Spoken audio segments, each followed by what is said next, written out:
The Song of Roland. Anonymous. Translated by Charles Kenneth Scott Moncrieff. Charles the King, our Lord and Sovereign, full 7 years hath sojourned in Spain, conquered the land and won the western main. Now no fortress against him doth remain, no city walls are left for him to gain, save Saracen, that sits on high mountain, Marsil its king, who feareth not God's name. Mahomet's man, he invokes Apollon's aid, nor wards off ills that shall to him attain. King Marsiles he lay at Saragous, went he his way into an orchard cool. There on a throne he sate, of marble blue. Round him his men, full 20,000 stood. Called he forth then his counts, also his dukes. My lords, give ear to our impending doom, that Emperor Charles of France the Douce into this land is come, us to confuse. I have no host in battle him to prove, nor have I strength his forces to undo. Counsel me then, ye that are wise and true, can ye ward off this present death and duel? What word to say no pagan of them knew, save Blancandrin of the castle of Valfunde. Blancandrin was a pagan very wise. In vassalage he was a gallant knight. First in prowess he stood his lord beside, and thus he spoke. Do not yourself affright, yield to Carlun, that is so big with pride. Faithful service, his friend and his ally. Lions and bears and hounds for him provide, 1,000 mewed hawks, 700 camelry. Silver and gold, 400 mules load high. 50 wagons his rights will need supply, till with that wealth he pays his soldiery. War hath he waged in Spain too long a time, to Aix in France, homeward he will him hie. Follow him there before St. Michael's tide, you shall receive and hold the Christian right. Stand honour bound and do him fealty, send hostages should he demand surety. 10 or a score our loyal oath to bind. Send him our sons, the firstborn of our wives, and he be slain, I'll surely furnish mine. Better by far they go, though doomed to die, than that we lose honour and dignity, and be ourselves brought down to beggary. Says Blancandrin, by my right hand I say, and by this beard that in the wind doth sway, the Frankish host you'll see them all away. Franks will retire to France their own terrain. When they are gone, to each his fair domain. In his chapelle at Aix will Charles stay. High festival will hold for St. Michael. Time will go by and pass the appointed day. Tidings of us no Frank will hear or say. Proud is that king, and cruel his courage. From the hostage he'll slice their heads away. Better by far their heads be shorn away, than that ourselves lose this clear land of Spain, than that ourselves do suffer grief and pain. That is well said, so be it, the pagans say. The council ends, and that King Marsili calleth aside Clarun of Balayi, Astramarin and Eudropin his peer, and Priamun and Gualon of the beard, and Machina and his uncle Mahi, with Jono, Malbian from oversea, and Blancandrin good reason to decree. 10 hath he called, were first in felony. Gentle barons, to Charlemagne go ye, he is in siege of Cordres the city. In your right hands bear olive branches green, which signify peace and humility. If you by craft contrive to set me free, silver and gold you'll have your fill of me. Manors and fiefs, I'll give you all your need. We have enough, the pagans straight agree. King Marsiles, his counsel finishing, says to his men, Go now, my lords, to him, olive branches in your right hands bearing. Bid ye for me that Charlemagne the king, in his God's name to show me his mercy. Ere this new moon wanes, I shall be with him. 1,000 men shall be my following. I will receive the rite of christening, will be his man, my love and faith swearing. Hostages too he'll have, if so he will. Says Blancandrins, much good will come of this. 10 snow-white mules then ordered Marsili, gifts of a king, the king of Swatili, bridled with gold, saddled in silver clear, mounted them those that should the message speak. In their right hands were olive branches green. Came they to Charles, that holds all France in fee, yet cannot guard himself from treachery. Merry and bold is now that emperor, Cordres he holds, the walls are tumbled down, his catapults have battered town and tower. Great good treasure his knights have placed in pound, silver and gold and many a jewelled gown. In that city there is no pagan now, but he been slain or takes the Christian vow. The emperor is in a great orchard ground, where Oliver and Roland stand around. Sanson the duke and Ancey the proud, Geoffrey d'Anjou that bears his gonfalon. There too Gerin and Gerier are found. Where they are found is seen a mighty crowd, 15,000 come out of France the deuce. On white carpets those knights have sate them down, at the game boards to pass an idle hour. Chequers the old, for wisdom most renowned, while fence the young and lusty bachelors. Beneath a pine in eglantine embowered, stands a faldstool fashioned of gold throughout. There sits the king, that holds douce France in power. White is his beard, and blossoming white his crown. Shapely his limbs, his countenance is proud. Should any seek, no need to point him out. The messengers, on foot they get them down, and in salute full courteously they lout. The foremost word of all Blancandrin spake, and to the king, May God preserve you safe, the all-glorious, to whom ye are bound to pray. Proud Marsilies this message bids me say, much hath he sought to find salvation's way.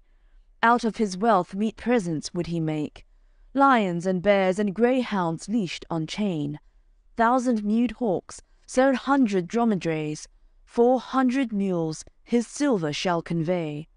50 wagons you'll need to bear away, golden besants, such store of proved assay, wherewith full tale your soldiers you can pay.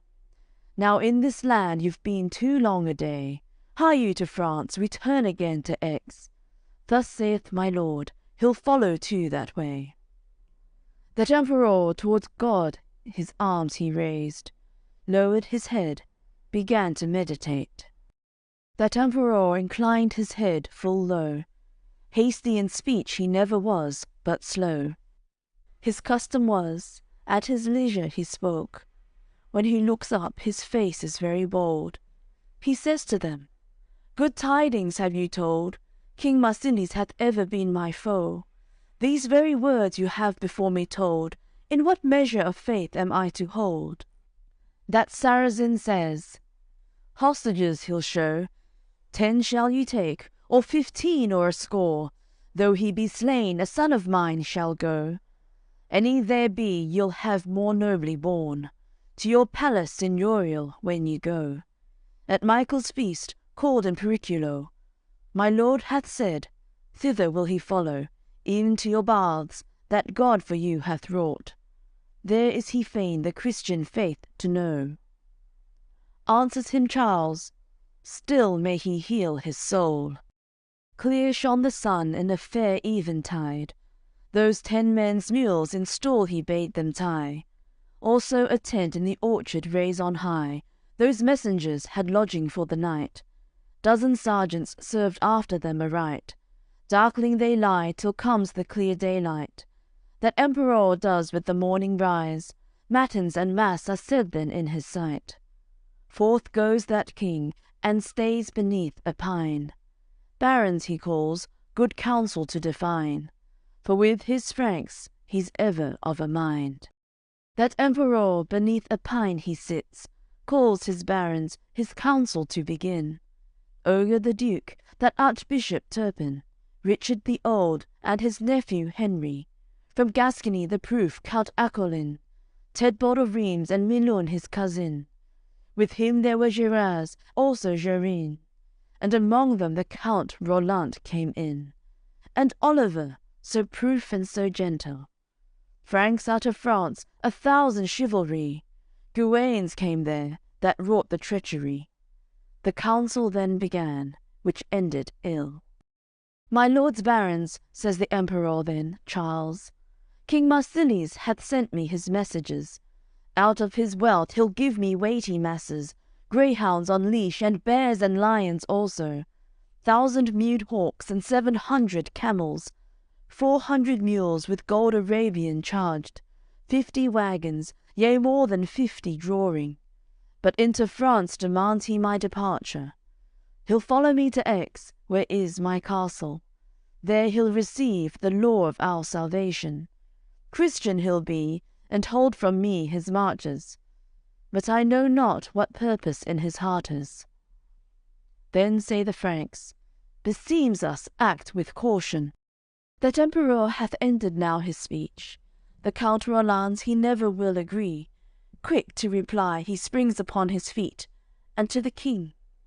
Believe not, Marsili, 7 years since when into Spain came we, I conquered you Nopals, also Comablis, and took Valterne and all the land of Pine, and Balaguet and Tuelle and Cézilly. Traitor in all his ways was Marsilis. Of his pagans he sent you then 15, bearing in hand their olive branches green, who e'en as now these very words did speak. You of your Franks a council did decree, praise they your words that foolish were indeed. 2 of your counts did to the pagan speed, Besan was one, and the other Basili. Their heads he took on the hill by Haltilly.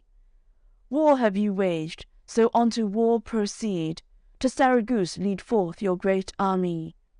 All your life long, if need be, lie in siege, vengeance for those the felon slew to wreak.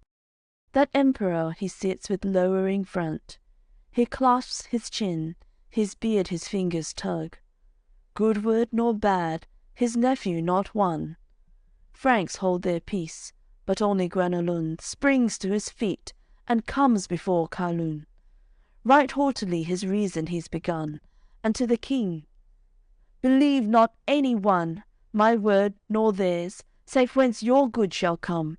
Since he sends word, that King Marsilion, homage he'll do by finger and by thumb. Throughout all Spain your writ alone shall run, next he'll receive our rule of Christendom. Who shall advise this bidding be not done, deserves not death, since all to death must come.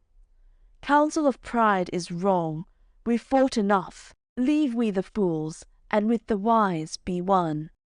And after him came Nimes out the third. Better vassal there was not in the world, and to the king. Now rightly have you heard Guenes the Count, what answer he returned. Wisdom was there, but let it well be heard.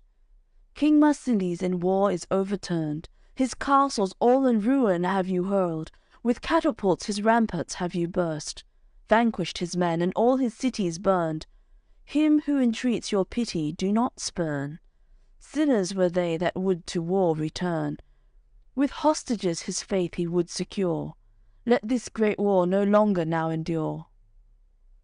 Well said the Duke, Franks utter in their turn. My lords barons, say whom shall we send up to Saragosse, to King Marsilion? Answers Duke Nimes, I'll go there for your love, give me therefore the wand, also the glove. Answers the king, old man of wisdom prough, by this white beard, and as these cheeks are rough, you'll not this year so far from me remove. Go sit you down, for none hath called you up. My lords barons, say whom now can we send to the Saracen that Saragosse defends? Answers Roland's, I might go very well. Certes you'll not, says Oliver his friend, for your courage is fierce unto the end. I am afraid you would misapprehend. If the king wills it, I might go there well. Answers the king, be silent both on bench. Your feet nor his, I say, shall that way wend. Nay, by this beard that you have seen grow blench, the dozen peers by that would stand condemned. Franks hold their peace, you'd seen them all silent. Turpin of Reins is risen from his rank, says to the king, in peace now leave your Franks, For 7 years you've lingered in this land. They have endured much pain and sufferance. Give, sire, to me the clove, also the wand. I will seek out the Spanish Saracen, for I believe his thoughts I understand. That emperor answers intolerant, Go sit you down on yonder silken mat, and speak no more until that I command. Franks chevaliers, says the emperor then, Charles, choose ye me out a baron from my marches, to Marsilly shall carry back my answer. Then says Roland, There's Gawain, my good father. Answer the Franks, For he can wisely manage, so let him go, there's none you should send rather. And that Count Gawain is very full of anguish. Off from his neck he flings the pelts of marten, and on his feet stands clear in silken garment. Proud face he had, his eyes with colour sparkled. Fine limbs he had, his ribs were broadly arched. So fair he seemed that all the court regarded. Says to Roland, Fool, wherefore art so wrathful? All men know well that I am thy good father. Thou hast decreed to Marsilion I travel. Then if God grant that I return hereafter, I'll follow thee with such a force of passion that will endure so long as life may last thee. Answers Roland, Thou'rt full of pride and madness. All men know well I take no thought for slander. But some wise man surely should bear the answer. If the king will, I'm ready to go rather. Answers him Gawain, Thou shalt not go for me. Thou'rt not my man, nor am I lord of thee. Charles commands that I do his decree, to Saragosse going to Marsilly. There I will work a little trickery. This mighty wrath of mine I'll thus let free. When Roland heard, began to laugh for glee. When Gawain sees that Roland laughs at it, such grief he has, for rage he's like to split. A little more, and he has lost his wit. Says to that count, I love you not a bit. A false judgment you bore me when you chid. Right, Emperor, you see me where you sit. I will your word accomplish, as you bid. To Saragosse I must repair, 'tis plain. Whence who goes there returns no more again. Your sister's hand in marriage have I ta'en, and I've a son, there is no prettier swain. Baldwin, men say he shows the knightly strain. To him I leave my honours and domain. Care well for him, he'll look for me in vain. Answers him Charles, Your heart is too humane. When I command, time is to start amain. Then says the king, Gawains before me stand, and take from me the glove, also the wand. For you have heard, you're chosen by the Franks. Sire, answers Gawain, all this is from Roland's. I'll not love him so long as I'm a man, nor Oliver who goes at his right hand. The dozen peers, for they are of his band, all I defy, as in your sight I stand. Then says the king, Over intolerant, now certainly you go when I command. And go I can, yet have I no warrant. Basile had none, nor his brother Basant. His right-hand glove that emperor holds out, but the Count Gawain's elsewhere would fain be found. When he should take, it falls upon the ground. Murmur the Franks, God, what may that mean now? By this message great loss shall come about. Lordings, says Gawain, you'll soon have news enow. Now, Gawain said, Give me your orders, sire. Since I must go, why need I linger, I? Then said the king, In Jesu's name and mine. With his right hand he has absolved and signed, then to his care the wand and brief confides. Gawain the count goes to his hostelry, finds for the road his garments and his gear. All of the best he takes that may appear. Spurs of fine gold he fastens on his feet, and to his side Murgles his sword of steel. On Pachbrun his charger next he leaps, his uncle holds the stirrup, Grenadier. Then you had seen so many knights to weep, who all exclaim, Unlucky lord indeed, in the king's court these many years you've been, noble vassal, they say that you have seen. He that for you this journey has decreed, King Charlemagne will never hold him dear. The Count Roland he should not so have deemed, knowing you were born of very noble breed. After they say, us too, sire, shall he lead. Then answers Guenes, not so, the Lord be pleased. Far better one than many knights should bleed. To France the Douce, my lords, you soon shall speed. On my behalf my gentle wife you'll greet, and Pinabel, who is my friend and peer, and Baldwin my son, whom you have seen, his rights accord and help him in his need. Rides down the road, and on his way goes he. Guenes canters on, and halts beneath a tree, where Saracens assembled he may see, with Blancandrins who abides his company. Cunning and keen they speak then each to each. Says Blancandrins, Charles, what a man is he, who conquered Puil and the whole of Calabrie. Into England he crossed the bitter sea, the holy Pope restored again his fee. What seeks he now of us in our country? Then answers Guene, so great courage hath he, never was man against him might succeed. Says Blancandrins, gentle the Franks are found, yet a great wrong these dukes do and these counts unto their lord, being in council proud. Him and themselves they harry and confound. Guenes replies, there is none such without, only Roland's, whom shame will yet find out. Once in the shade the king had sate him down, his nephew came in sark of iron brown. Spoils had he won, beyond by Carcassonne, held in his hand an apple red and browned. Behold, fair sire, said Roland as he bowed, of all earth's kings I bring you here the crowns. His cruel pride must shortly him confound, each day towards death he goes a little down. When he be slain, shall peace once more abound. Says Blancandrins, a cruel man Roland, that would bring down to bondage every man, and challenges the peace of every land. With what people takes he this task in hand? And answers Guene, the people of the Franks, they love him so, for men he'll never want. Silver and gold he showers upon his band, chargers and mules, garments and silken mats. The king himself holds all by his command. From hence to the east he'll conquer sea and land. Cantered so far then Blancandrins and Guene, till each by each a covenant had made, and sought a plan how Roland might be slain. Cantered so far by valley and by plain, to Saragosse beneath a cliff they came. There a faldstool stood in a pine tree's shade, enveloped all in Alexandrine veils. There was the king that held the whole of Spain, 20,000 of Saracens his train. Nor was there one but did his speech contain, eager for news till they might hear the tale. Haste into sight, then Blancandrins and Guene. Blancandrin comes before Marsilion, holding the hand of County Guenelon.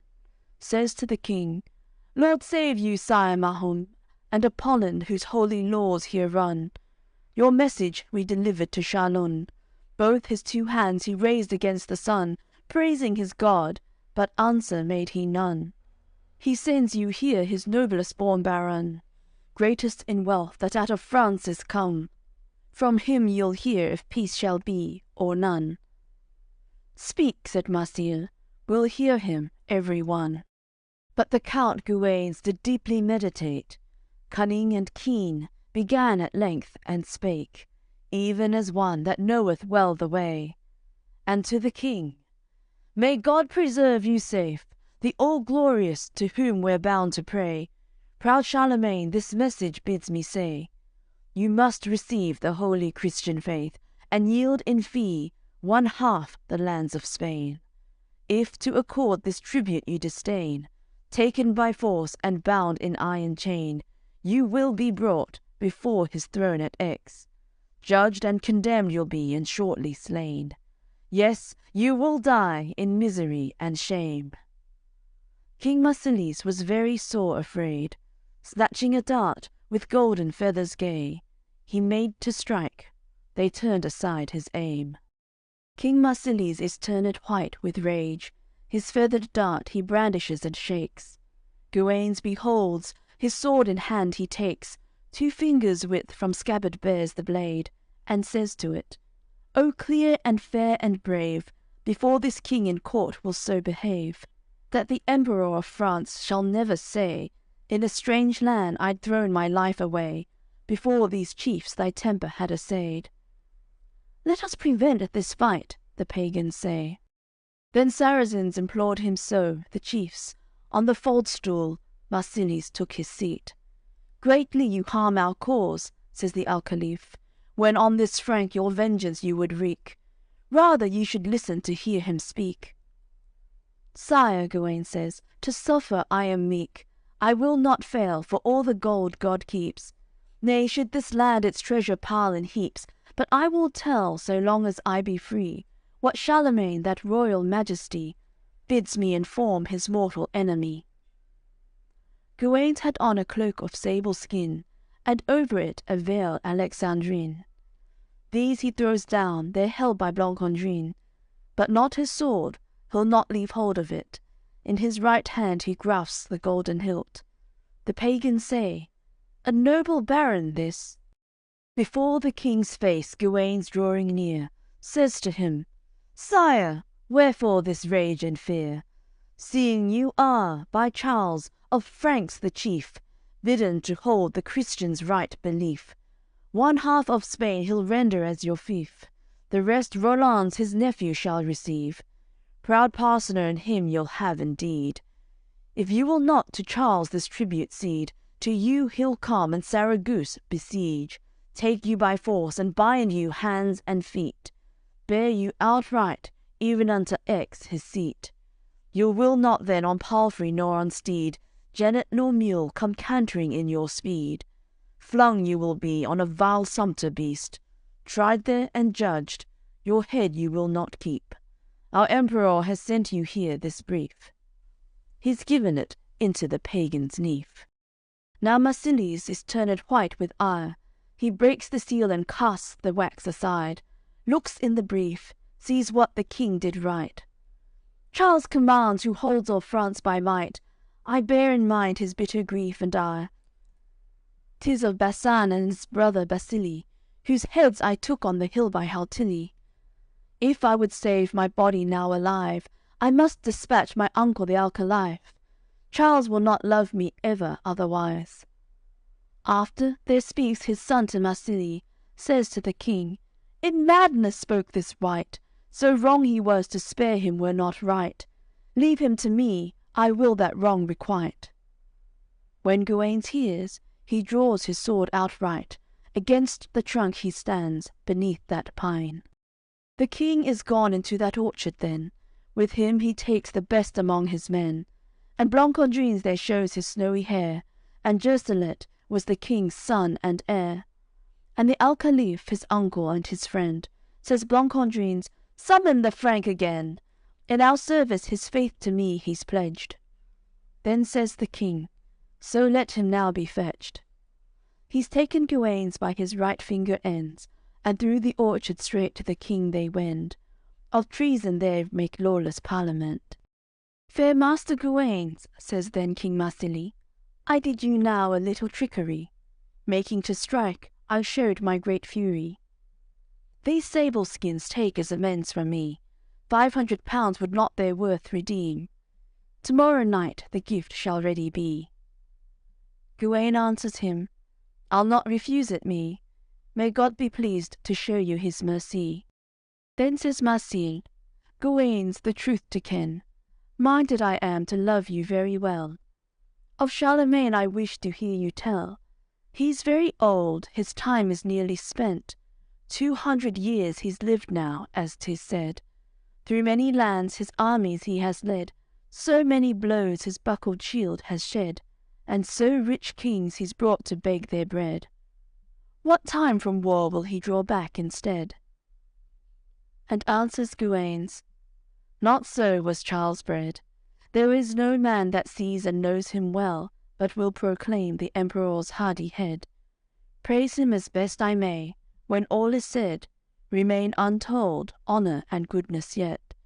His great valour, how can it be counted? Him with such grace hath God illumined. Better to die than leave his banneret. The pagan says, "You make me marvel sore at Charlemagne, who is so old and hoar. 200 years, they say, he's lived and more. So many lands he's led his armies o'er, so many blows from spears and lances borne, and so rich kings brought down to beg and sorn. When will time come that he draws back from war?" "Never," says Gawain, "so long as lives his nephew. No such vassal goes neath the dome of heaven, and proof also is Oliver his henchman. The dozen peers whom Charles holds so precious, these are his guards, with other thousands 20. Charles is secure, he holds no man in terror." Says Saracen, "My wonder yet is grand at Charlemagne, who hoary is and blanched. 200 years and more, I understand, he has gone forth and conquered many a land. Such blows hath borne from many a trenchant lance, vanquished and slain of kings so rich a band. When will time come that he from war draws back?" "Never," says Gawain, "so long as lives Roland. From hence to the east there is no such vassal, and proof also Oliver his comrade, the dozen peers he cherishes at hand. These are his guard, with 20,000 Franks. Charles is secure, he fears no living man." "Fair Master Gawain," says Marsilies the king, "such men are mine, fairer than tongue can sing. Of knights I can 400,000 bring, so I may fight with Franks and with their king." Answers him Gawain, "Not on this journeying, save of pagans a great loss suffering. Leave you the fools, wise counsel following. To the emperor such wealth of treasure give, that every Frank at once is marvelling. For 20 men that you shall now send in, to France the Douce he will repair, that king. In the rearward will follow after him both his nephew, Count Roland as I think, and Oliver, that courteous paladin. Dead are the counts, believe me if you will. Charles will behold his great pride perishing. For battle then he'll have no more the skill." "Fair Master Gawain," says then King Marsili, "show the device how Roland slain may be." Answers him Gawain, "That will I soon make clear. The king will cross by the good pass of seas, a guard he'll set behind him in the rear. His nephew there, Count Roland that rich peer, and Oliver in whom he well believes. 20,000 Franks in their company, 65,000 pagans upon them lead. Franks unawares in battle you shall meet. Bruised and bled white the race of Franks shall be. I do not say, but yours shall also bleed. Battle again deliver and with speed. So, first or last, from Roland you'll be freed. You will have wrought a high chivalrous deed, nor all your life no war again, but peace." Could one achieve that Roland's life was lost, Charles' right arm were from his body torn, though there remained his marvellous great host, he'd not again assemble in such force. Terra Major would languish in repose. Marsile has heard, he's kissed him on the throat. Next he begins to undo his treasure store. Said Marsili, "But now what more?" said they. "No faith in words, by oath unbound I lay. Swear me the death of Roland on that day." Then answered Gawain, "So be it as you say. On the relics are in his sword Murgles, treason he's sworn, forsworn his faith away." Was a fold stool there made of olifant, a book thereon Marsilies bade them plant. In it their laws, mahams and tervagants. He's sworn thereby, the Spanish Saracen, in the rearward if he shall find Roland, battle to himself and all his band, and verily he'll slay him if he can. And answered Gawain, "So be it, as you command." In haste there came a pagan Valdebrun. Warden had been to King Marsiliun. Smiling and clear he said to Guenelun, "Take now this sword, and better sword has none. Into the hilt 1,000 coins are run. To you, fair sir, I offer it in love. Give us your aid from Roland the Baron, that in rearward against him we may come." Gawain the count answers, "It shall be done." Then, cheek and chin, kissed each the other one. After there came a pagan Climorins, smiling and clear to Guenelun begins, "Take now my helm, better is none than this, but give us aid on Roland the Marquis, by what device we may dishonour bring. It shall be done, Count Gawain answered him. On mouth and cheek then each the other kissed. In haste there came the queen forth Brimmermond. I love you well, sir, said she to the count, for prize you dear my lord and all around. Here for your wife I have 2 brooches found, amethysts and jacinths in golden mount. More worth are they than all the wealth of Rome. Your emperor has none such, I'll be bound. He's taken them, and in his hosen pouched. The king now calls Malduise, that guards his treasure. Tribute for Charles' say, is it now made ready? He answers him, Aye, sire, for here is plenty. Silver and gold on 100 camels 7, and 20 men the gentlest under heaven. Marsilie's arm Gawain's shoulder doth enfold. He said to him, You are both wise and bold. Now, by the law that you most sacred hold, let not your heart in our behalf grow cold. Out of my store I'll give you wealth untold, charging 10 mules with fine Arabian gold. I'll do the same for you, new year and old. Take then the keys of this city so large, this great tribute present you first to Charles. Then get me placed Roland's in the rearward. If him I find in valley or in pass, battle I'll give him, that shall be the last. Answers him Gawain's, My time is nearly past. His charger mounts, and on his journey starts.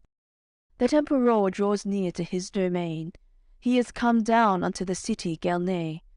The Count Roland has broken it and ta'en, 100 years its ruins shall remain. Of Guenelun the king for news is fain, and for tribute from the great land of Spain. At dawn of day, just as the light grows plain, into their camp is come the county Gawain. In morning time is risen the emperor, matins and mass he's heard and made his prayer. On the green grass before the tent his chair, where Roland stood and that bold Oliver, Nimes the duke and many others there. Gawain's arrived, the felon perjurer, begins to speak with very cunning air. Says to the king, God keep you, sire, I swear. Of Saragosse the keys to you I bear. Tribute I bring you, very great and rare, and 20 men, look after them with care. Proud Marsiles bade me this word declare, that Alcaliph his uncle you must spare. My own eyes saw 400,000 there, in hauberks dressed, closed helms that gleamed in the air, and golden hilts upon their swords they bear.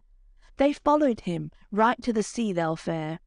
Marsile they left, that would their faith forswear, for Christendom they've neither wish nor care. But the 4th league they had not compassed ere, break from the north tempest and storm in the air. Then were they drowned, they will no more appear. Were he alive, I should have brought him here. The pagan king in truth, sire, bids you hear. Ere you have seen 1 month pass of this year, he'll follow you to France, to your empire. He will accept the laws you hold and fear. Joining his hands will do you homage there. Kingdom of Spain will hold as you declare. Then says the king, Now God be praised, I swear. Well have you wrought, and rich reward shall wear. Bids through the host 1,000 trumpets blare.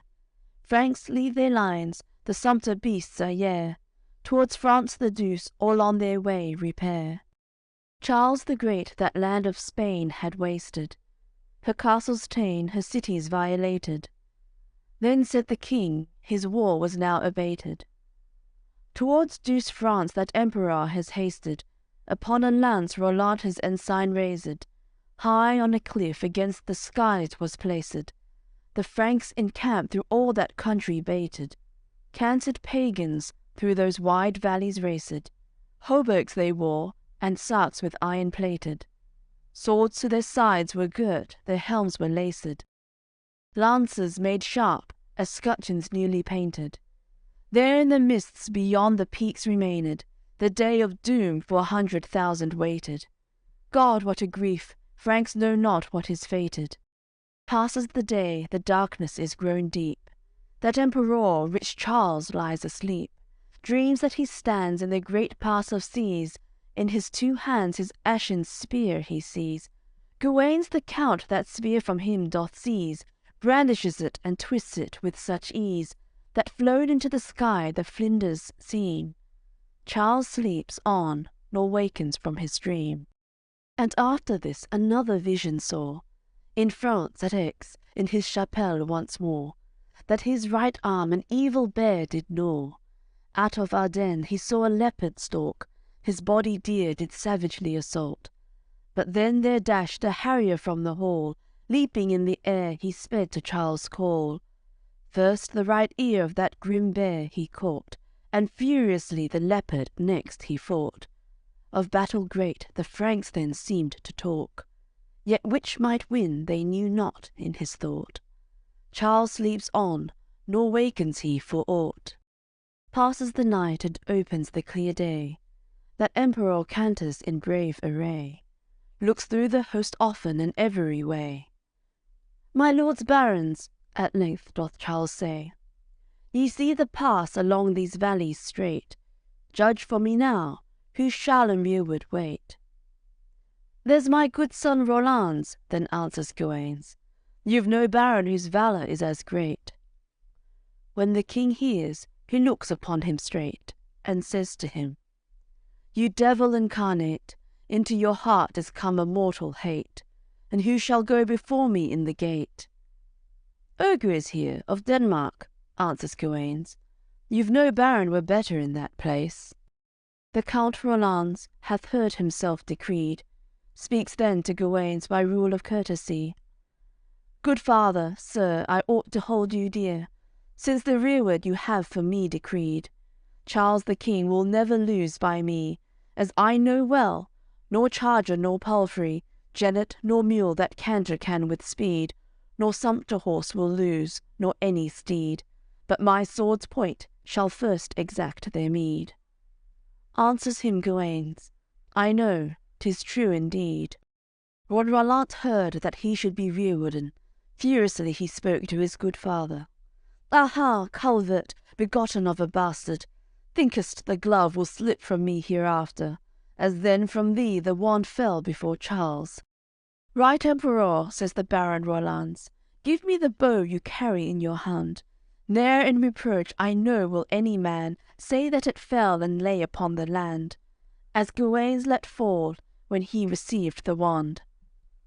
That Emperor with lowered front doth stand, he tugs his beard, his chin is in his hand. Tears fill his eyes, he cannot them command.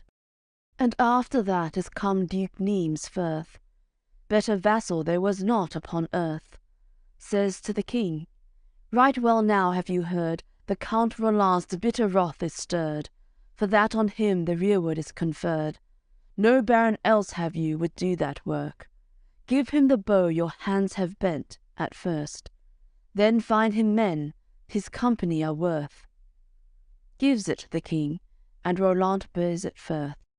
That Emperor Roland then calleth he, fair nephew mine, know this in verity, half of my host I leave you presently.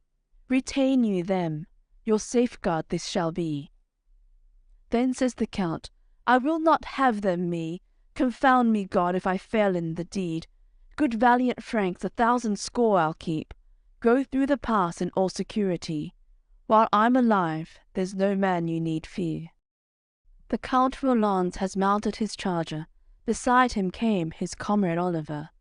Also Geraint and the proud Count Gerier, and Otus came, and also Berengier.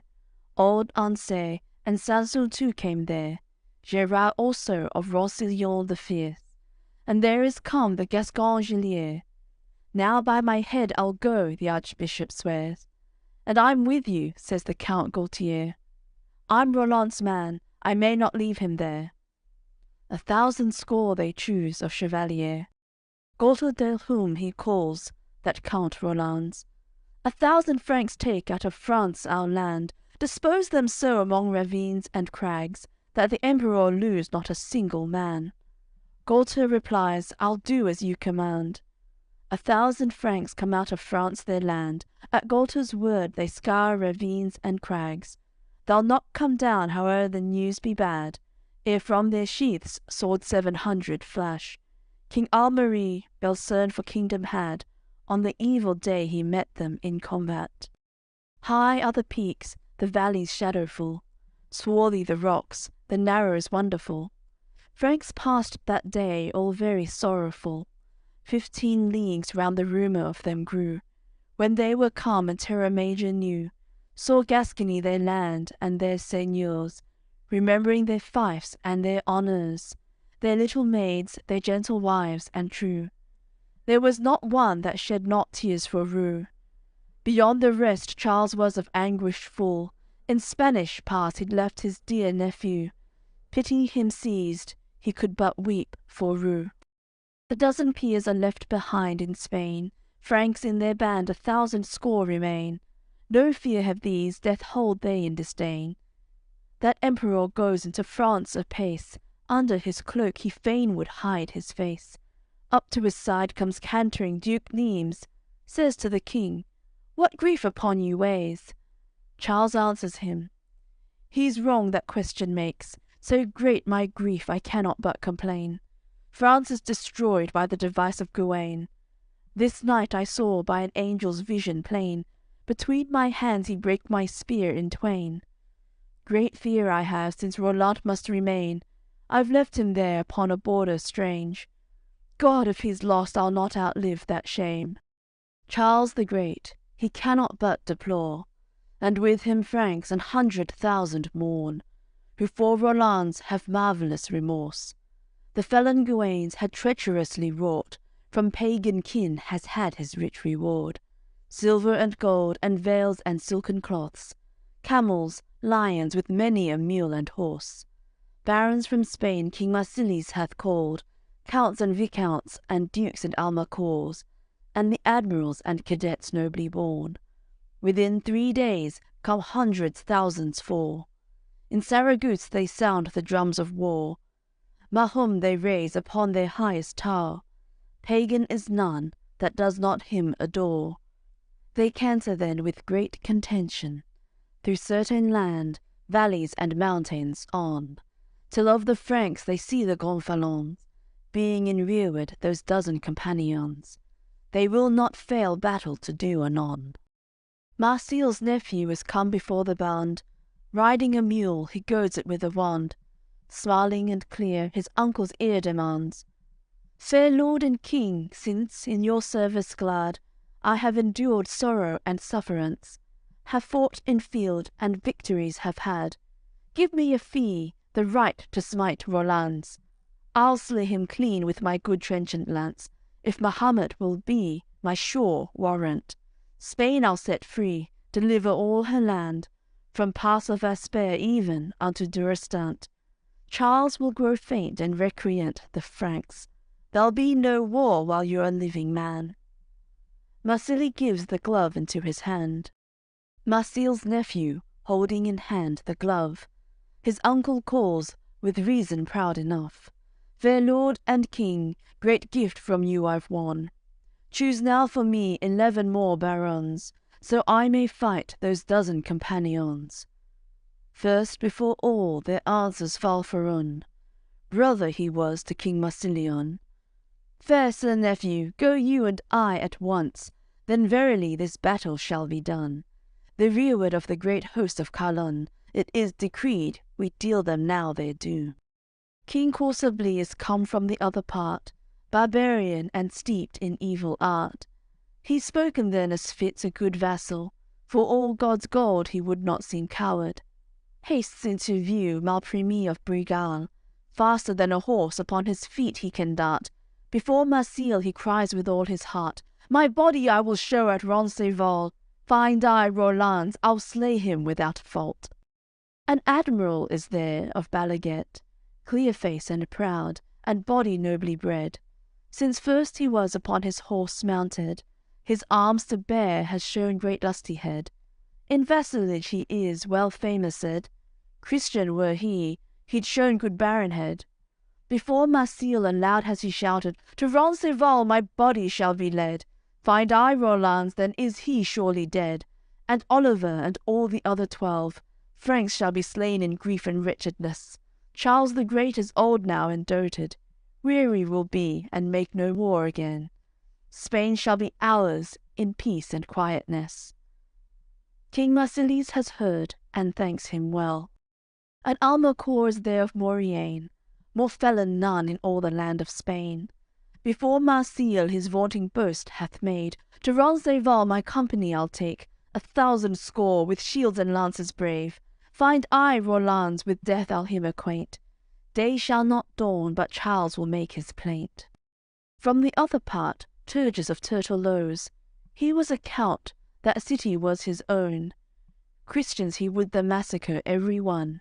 Before Marsile among the rest is gone, says to the king, Let not dismay be shown. Mahum's more worth than St. Peter of Rome. Serve we him well, then fame in field we'll own. To Roncesvalles to meet Rolands I'll go.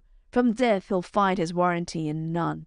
See here my sword that is both good and long. With Durandal I'll lay it well across. You'll hear betimes to which the prize is gone. Franks shall be slain whom we descend upon. Charles the Old will suffer grief and wrong. No more on earth his crown will he put on. From the other part, Escrimes of Valtren, a Saracen, that land was his as well. Before Marsile he cries amid the press, To Roncesvalles I'll go, pride to make less. Find I Roland who'll not bear thence his head, nor Oliver that hath the others led. The dozen peers condemned are to death. Franks shall be slain, and France lie deserted. Of good vassals will Charles be richly bled. From the other part, a pagan Esturgens, Estramariz also, was his comrade. Felons were these, and traitors miscreant. Then said Marsile, My lords before me stand. Into the pass you'll go to Roncesvalles. Give me your aid, and thither lead my band. They answer him, Sire, even as you command. We will assault Olivier and Roland. The dozen peers from death have no warrant. For these our swords are trusty and trenchant. In scalding blood will dye their blades scarlet. Franks shall be slain, and Charles be right sad. Terra Major will give into your hand. Come there, Sir King, truly you'll see all that. Yea, the Emperor will give into your hand. Running there came Marguerite of Sibylle, who holds the land by Cadiz to the sea. For his beauty the ladies hold him dear. Who looks on him, with him her heart is pleased.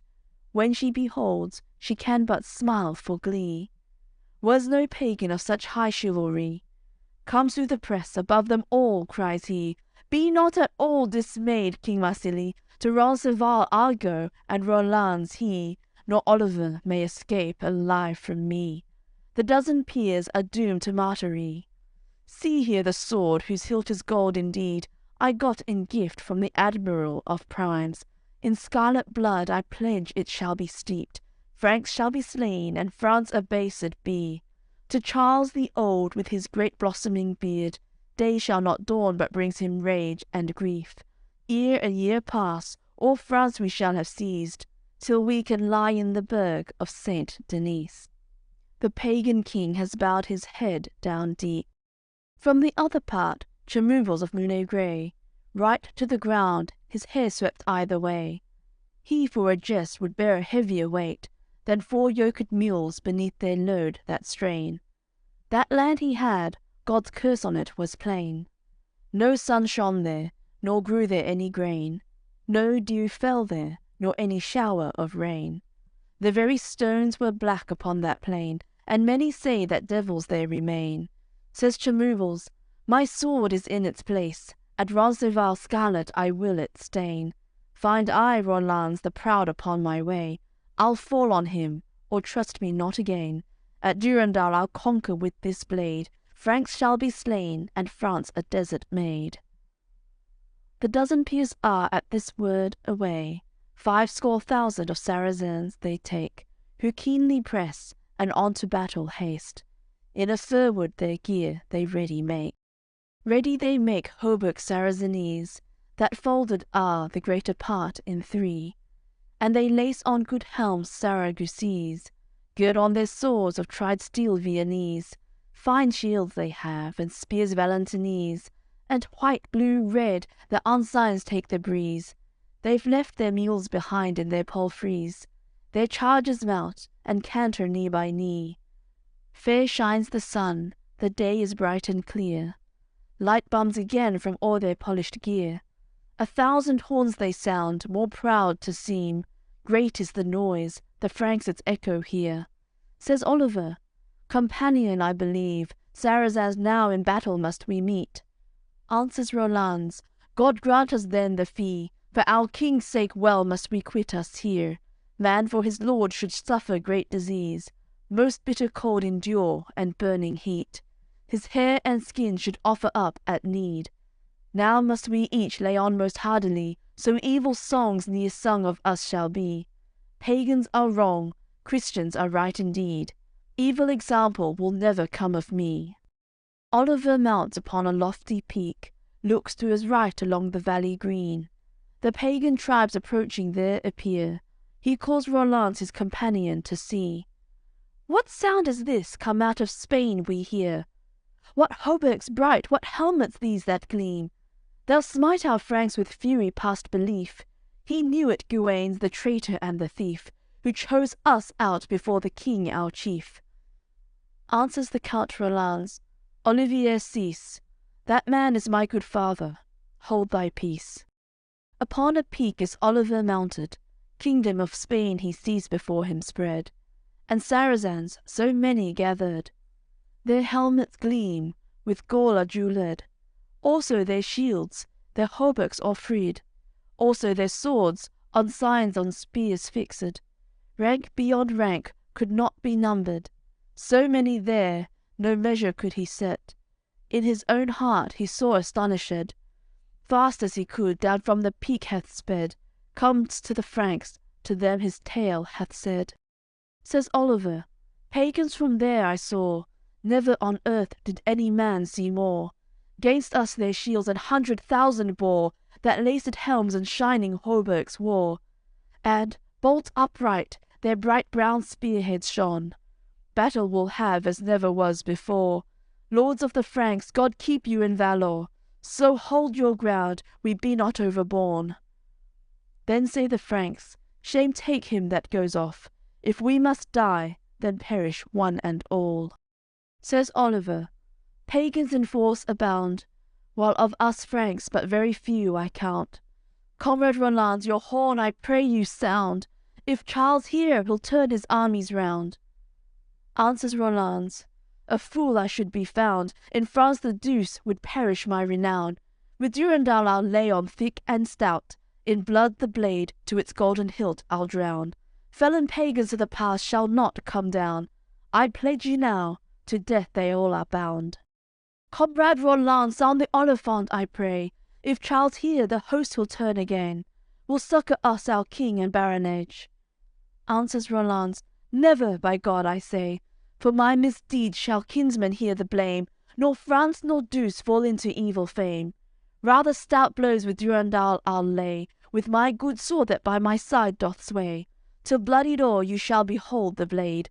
Felon pagans are gathered to their shame. I pledge you now, to death they're doomed today. Comrade Roland, once sound your Oliphant. If Charles hear, where in the pass he stands, I pledge you now they'll turn again, the Franks." "Never, by God," then answers him Roland, "shall it be said by any living man, that for pagans I took my horn in hand. Never by me shall men reproach my clan, when I am come into the battle grand, and blows lay on, by hundred, by thousand, of Durendal bloodied, you'll see the brand. Franks are good men, like vassals brave they'll stand. Nay, Spanish men from death have no warrant." Says Oliver, "In this I see no blame. I have beheld the Saracens of Spain, covered with them the mountains and the vales, the wastes I saw, and all the farthest plains. A muster great they've made, this people strange. We have of men a very little tale."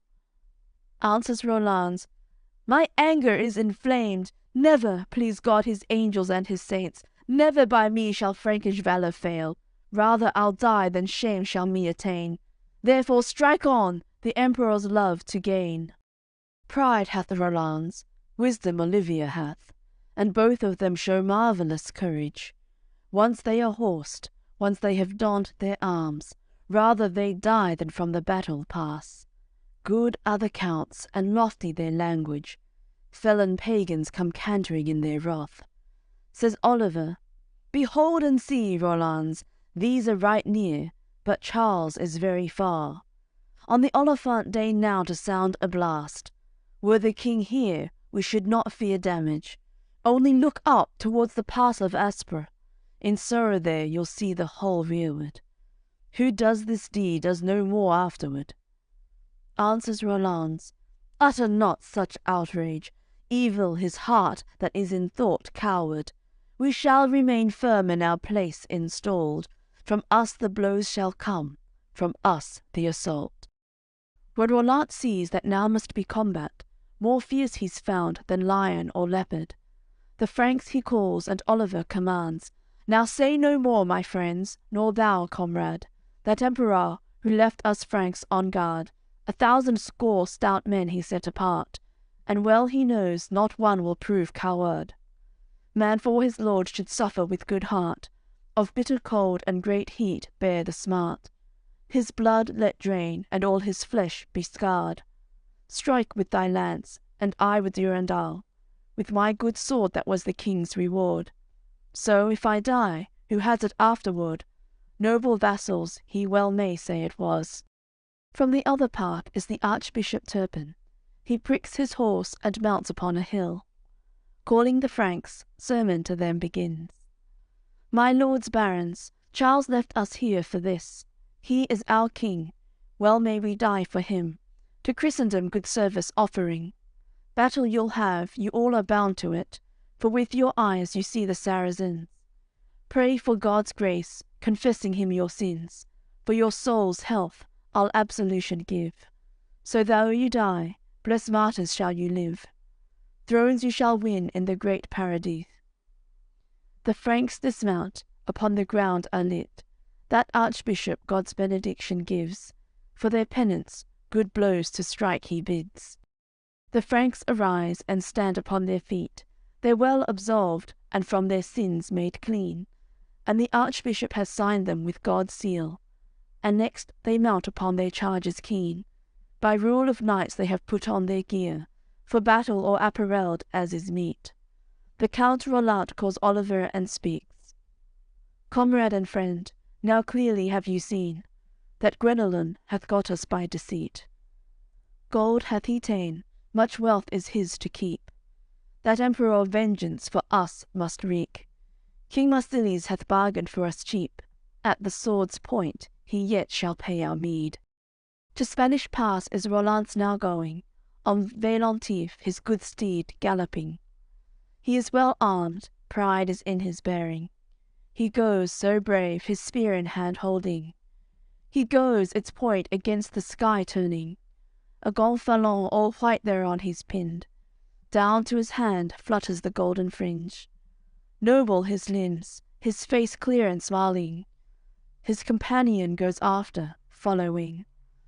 The men of France their warrant find in him. Proudly he looks towards the Saracens, and to the Franks sweetly, himself humbling, and courteously has said to them this thing. My lords barons, go now your pace holding. Pagans have come great martyrdom seeking. Noble and fair reward this day shall bring, was never won by any Frankish king. Upon these words the hosts are come touching. Speaks Oliver, no more now will I say, your Oliphant to sound it do not deign, since from Carlun you'll never more have aid. He has not heard, nor thought of his so brave. Those with him there are never to be blamed. So canter on with what prowess you may. Lords and barons, firmly your ground maintain. Be minded well, I pray you in God's name.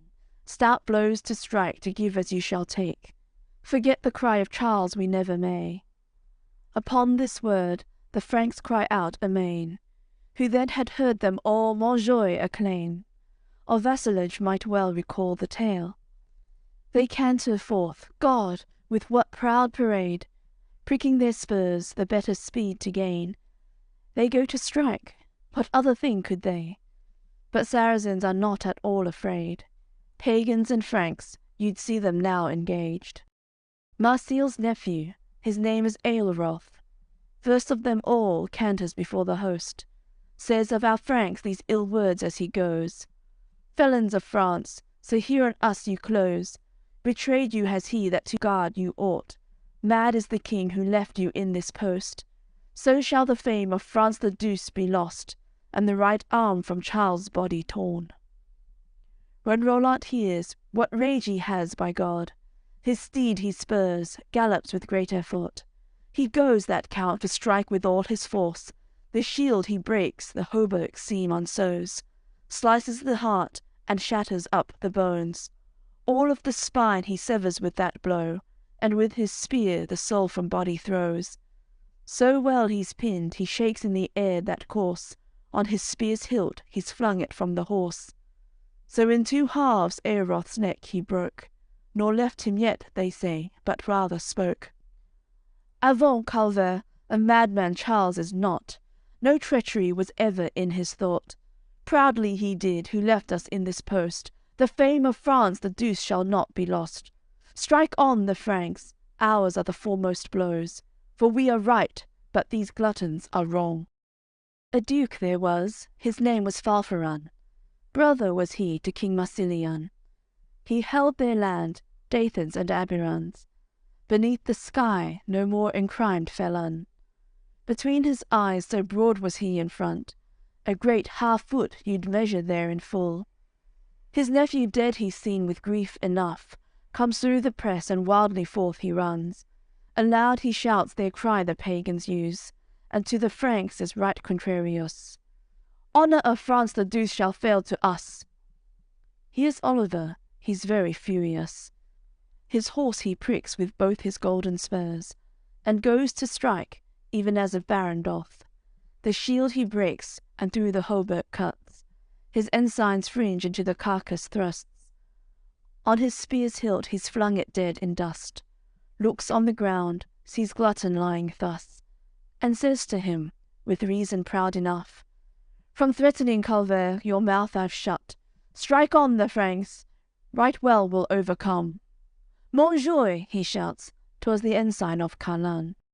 A king there was, his name was Corsablis, barbarian, and of a strange country.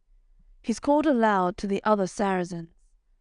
Well may we join battle upon this field, for of the Franks but very few are here, and those are here we should account them cheap, for Charles not one has any warranty. This is the day when they their death shall meet. Has heard him well that Archbishop Turpin. No man he'd hate so much the sky beneath.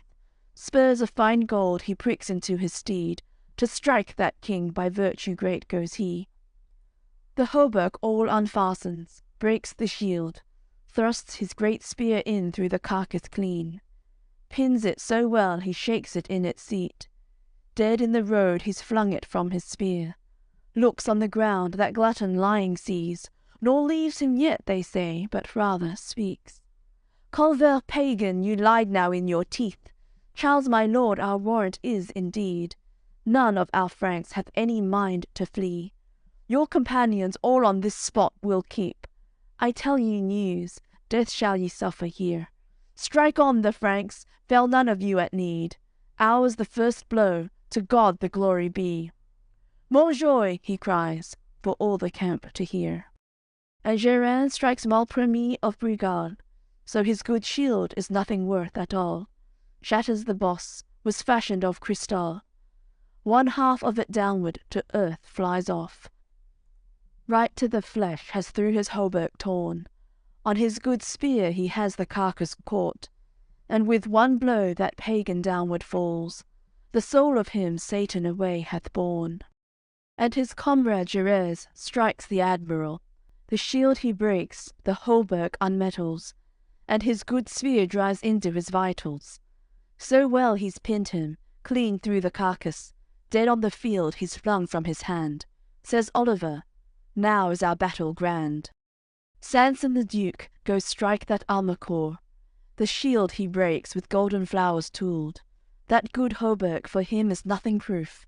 He sliced the heart, the lungs and liver through, and flung him dead, as well or ill may prove.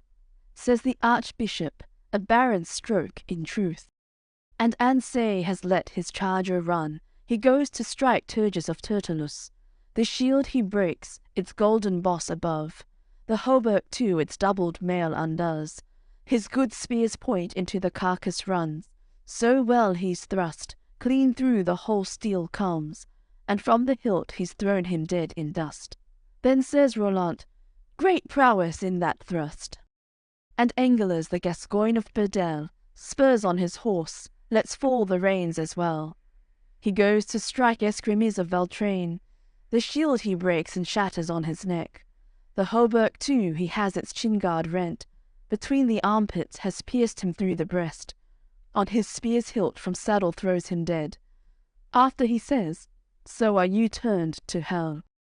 And Otis strikes a pagan Estorgant upon the shield before its leathern band, slices it through, the white with the scarlet. The hauberk too has torn its folds apart, and his good spear thrusts clean through the carcass, and flings it dead, even as the horse goes past.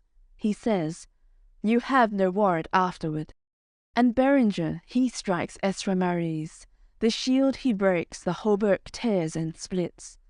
Thrusts his stout spear through his middle, and him flings down dead among 1,000 Saracens. Of their dozen peers 10 have now been killed. No more than 2 remain alive and quick, being Chernobyl and the Count Margarise. Margarise is a very gallant knight, both fair and strong, and swift he is and light. He spurs his horse, goes Oliver to strike, and breaks his shield by the golden buckle bright. Along his ribs the pagan's spear doth glide. God's his warrant, his body has respite.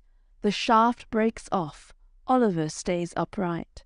That other goes, naught stays him in his flight. His trumpet sounds, rallies his tribe to fight.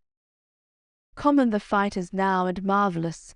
The Count Roland's no way himself secures, strikes with his spear, long as the shaft endures. By 15 blows it is clean broken through. Then Durendal he bears, his sabre good, spurs on his horse, is gone to strike Chernobyl. The helmet breaks, where bright carbuncles grew, slices the cap and shears the locks in two, slices also the eyes and the features, the hauberk white, whose mail was close of woof. Down to the groin cuts all his body through, to the saddle, with beaten gold 'twas tooled. Upon the horse that sword a moment stood, then sliced its spine, no join there any new. Dead in the field among thick grass them threw. After he said, "Culvert, false step you moved, from Mahomet your help will not come soon. No victory for gluttons such as you." The Count Roland he canters through the field, holds Durendal, he well can thrust and wield. Right great damage he's done the Saracens, you'd seen them, one on other, dead in heaps. Through all that place their blood was flowing clear. In blood his arms were and his hauberk steeped, and bloodied o'er shoulders and neck his steed. And Oliver goes on to strike with speed. No blame that way deserve the dozen peers, for all the Franks they strike and slay with heat. Pagans are slain, some swoon there in their seats. Says the Archbishop, "Good baronage indeed!" "Montjoy," he cries, the call of Charles repeats. And Oliver has cantered through the crush, broken his spear, the truncheon still he thrusts, going to strike a pagan Malseron. Flowers and gold are on the shield he cuts. Out of the head both the 2 eyes have burst, and all the brains are fallen in the dust. He flings him dead, 700 else amongst. Then has he slain Turgeon and Estragus. Right to the hilt, his spear in flinders flew. Then says Roland, "Companion, what do you? In such a fight there's little strength in wood. Iron and steel should here their valour prove. Where's your sword, that Halteclair I knew? Golden its hilt, whereon a crystal grew." Says Oliver, "I had not, if I drew, time left to strike enough good blows and true." Then Oliver has drawn his mighty sword, as his comrade had bidden and implored. In knightly wise the blade to him was showed. Justin he strikes, that Iron Valley's lord. All of his head has down the middle shorn, the carcass sliced, the broidered sark has torn. The good saddle that was with old adorned, and through the spine has sliced that pagan's horse. Dead in the field before his feet they fall. Says Roland, Now, my brother, I you call. He'll love us for such blows, our emperor. On every side, bonjour, you'd hear them roar. The Count Gerin sate on his horse Sorrel. En passeur was Gerin there, his friend. They've loosed their reins, together spurred and sped, and go to strike a pagan Timozel. One on the shield, on hauberk the other fell, and their 2 spears went through the carcass well. A fallow field amidst they've thrown him dead. I do not know, I never heard it said, which of the 2 were nimbler as they went. Esperavi was there, son of Borrel, and him there slew Angeles of Burdel, and the Archbishop, he slew them Siglorel, the enchanter, who before had been in hell, where Jupiter bore him by a magic spell. Then Turpin says, to us he's forfeited. Answers Roland, the culvert is bested, such blows, brother Olivier, I like well. The battle grows more hard and harder yet, Franks and pagans with marvellous onset, each other strike and each himself defends. So many shafts blood-stained and shattered, so many flags and ensigns tattered, so many Franks lose their young lustihead, who'll see no more their mothers nor their friends, nor hosts of France that in the pass attend. Charles the Great weeps therefore with regret. What profits that? No succour shall they get. Evil service that day Gauwains rendered them, to Saragosse going, his own to sell. After he lost his members and his head, in court at Aix to gallows tree condemned, and 30 more with him, of his own kindred, were hanged, a thing they never did expect. Now marvellous and weighty the combat, right well they strike Olivier and Roland. 1,000 blows come from the Archbishop's hand, the dozen peers are nothing short of that, with one accord join battle all the Franks. Pagans are slain by 100, by 1,000, who flies not then from death has no warrant, will he or nill, foregoes the allotted span. The Franks have lost the foremost of their band, they'll see no more their fathers nor their clans, nor Charlemagne, where in the pass he stands. Torment arose, right marvellous in France, tempest there was of wind and thunder black, with rain and hail, so much could not be spanned, fell thunderbolts often on every hand, and verily the earth quaked in answer back, from St. Michael of Peril unto Sands, from Besancon to the harbour of Guitsand. No house stood there but straight its walls must crack. In full midday the darkness was so grand, save the sky split, no light was in the land. Beheld these things with terror every man, and many said, we in the judgment stand, the end of time is presently at hand. They spake no truth, they did not understand. 'Twas the great day of mourning for Roland. The Franks strike on, their hearts are good and stout. Pagans are slain 1,000-fold in crowds. Left of 50 are not 2,000 now. Says the Archbishop, our men are very proud. No man on earth has more nor better found. In chronicles of Franks is written down what vassalage he had, our emperor. Then through the field they go, their friends seek out, and their eyes weep with grief and pain profound, for kinsmen dear, by hearty friendship bound. King Marsilies and his great host draw round. King Marsilies along a valley led the mighty host that he had gathered. 20 columns that king had numbered, with gleaming gold their helms were jewelled, shone too their shields and sarks embroidered, sounded the charge 7,000 trumpets, great was the noise through all that country went. Then said Roland, Olivier, brother, friend, that felon Gauwains hath sworn to achieve our death, for his treason no longer is secret. Right great vengeance our emperor will get, battle will have, both long and keenly set. Never has man beheld such armies met. With Durendal my sword I'll strike again, and comrade, you shall strike with Hauteclair. These swords and lands so many have we held, battles with them so many brought to end. No evil song shall e'er be sung or said. When the Franks see so many there, pagans, on every side covering all the land.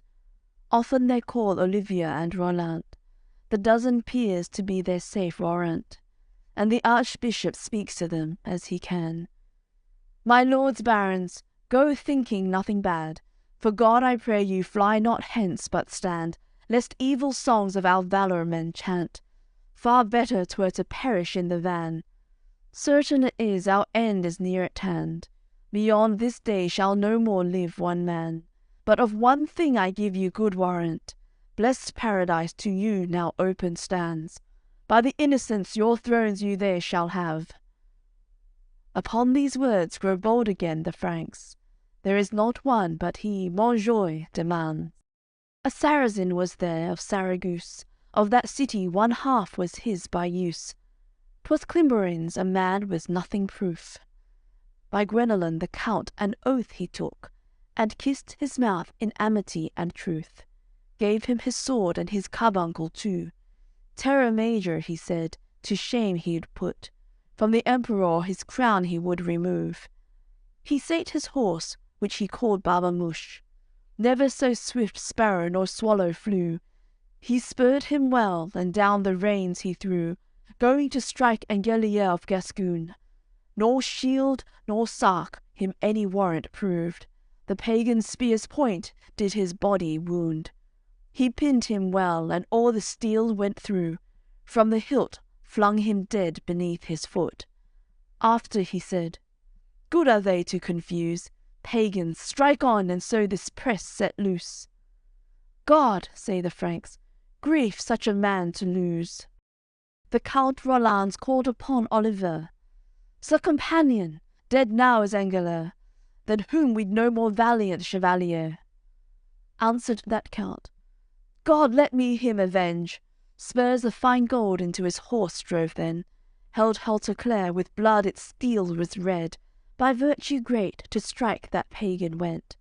Brandished his blade, the Saracen upset. The adversaries of God his soul bare thence. Next he has slain the Duke Alphain, and sliced away Escababi his head, and has unhorsed some 7 Arabs else. No good for those to go to war again. Then said Rolands, My comrade shows anger, so in my sight he makes me prize him well. More dear by Charles for such blows are we held. Aloud he's cried, Strike on the chevalier! From the other part a pagan Valdebron, warden he'd been to King Massilion, and lord by sea of 400 Dromonds. No sailor was, but called his name upon. Jerusalem he'd taken by treason, violated the temple of Salomon. The patriarch had slain before the fonts. He'd pledged his oath by County Guenelon, gave him his sword, 1,000 coins thereon. He sate his horse, which he called Gramimond. Never so swift flew in the air falcon. He's pricked him well, with sharp spurs he had on, going to strike in that rich Duke Sanson. His shield has split, his hauberk has undone, the ensign's folds have through his body gone. Dead from the hilt, out of his seat he's dropped. Pagans, strike on, for well will overcome. God, say the Franks, grief for a brave baron. The Count Roland, when Sanson dead he saw, you may believe great grief he had therefore.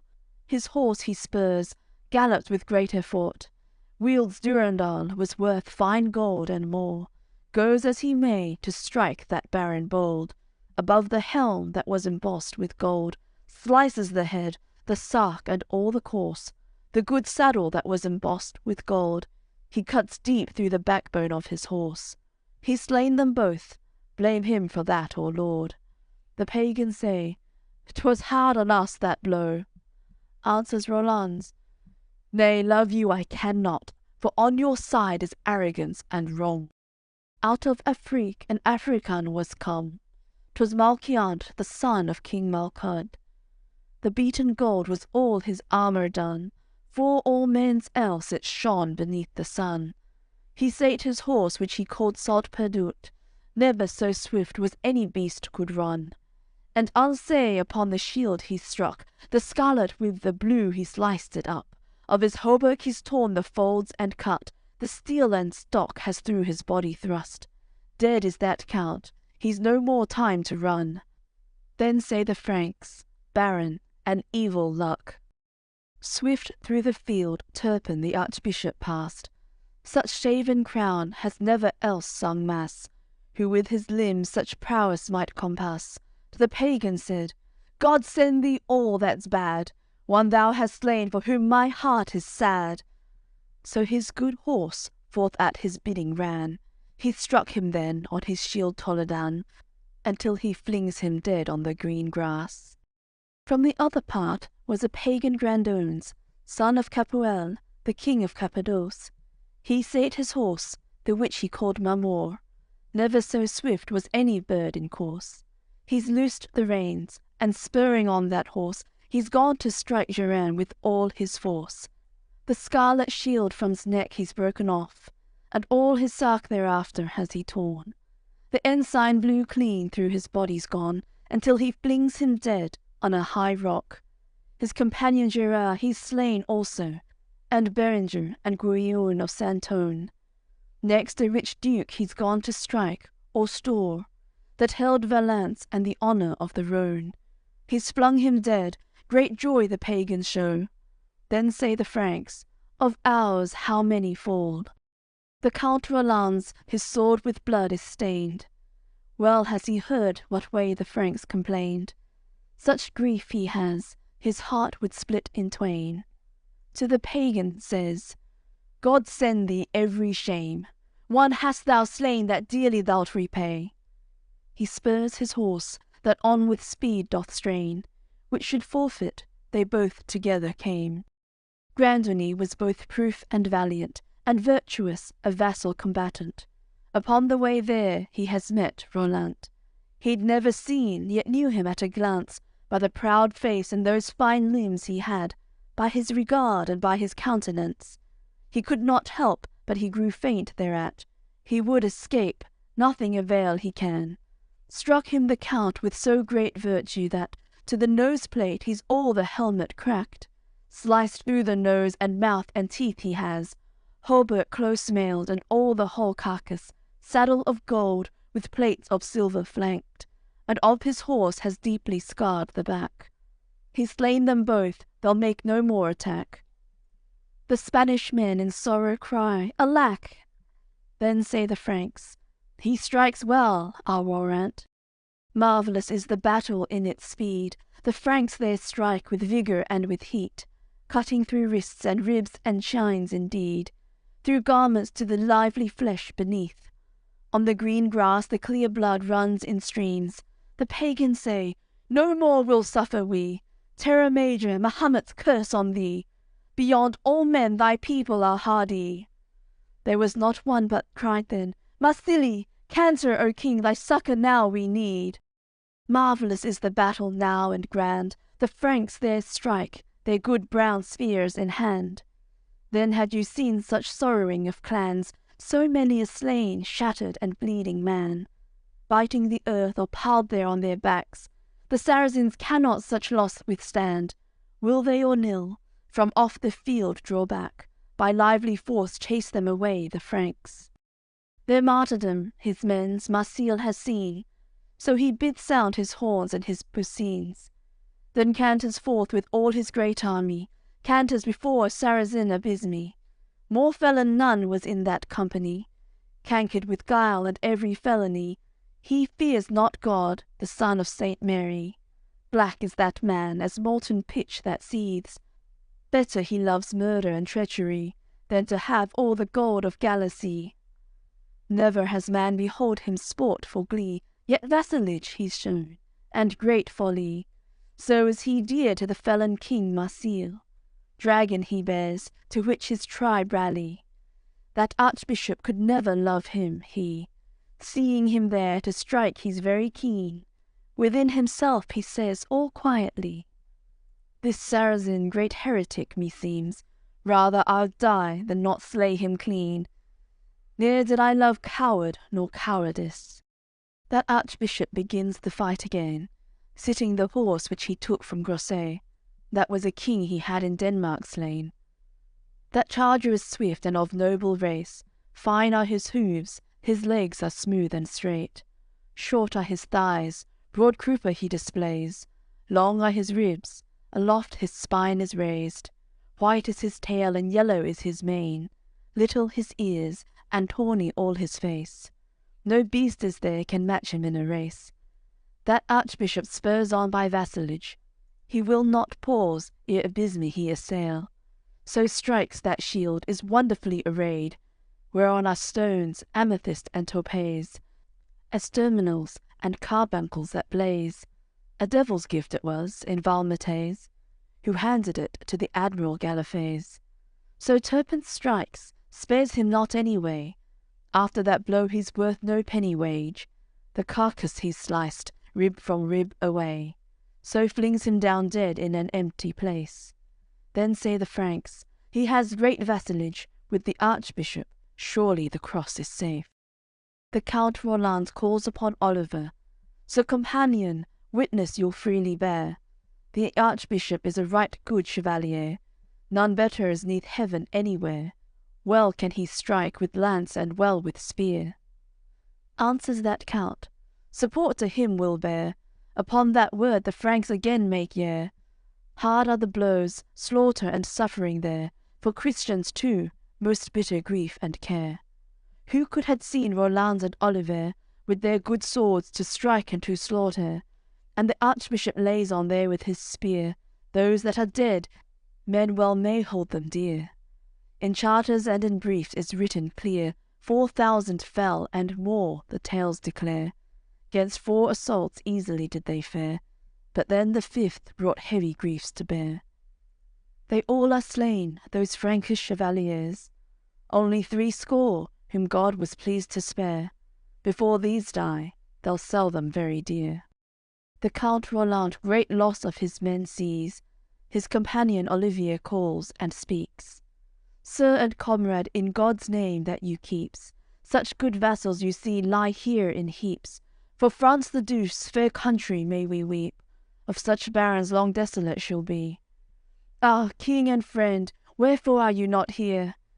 O Oliver, brother, can we achieve? And by what means our news to him repeat? Says Oliver, I know not how to seek, rather I'd die than shame come of this feat. Then says Roland, I'll wind this Olifant, if Charles hear, where in the pass he stands, I pledge you now they will return, the Franks. Says Oliver, great shame would come of that, and a reproach on every one, your clan, that shall endure while each lives in the land. When I implored you would not do this act, doing it now, no raise from me you'll have. So wind your horn, but not by courage rash, seeing that both your arms with blood are splashed. Answers that Count, fine blows I've struck them back. Then says Roland, strong it is now, our battle. I'll wind my horn so the king hears it, Charles. Says Oliver, that act were not a vassal's. When I implored you, comrade, you were wrathful. Were the king here, we had not borne such damage, nor should we blame those with him there, his army.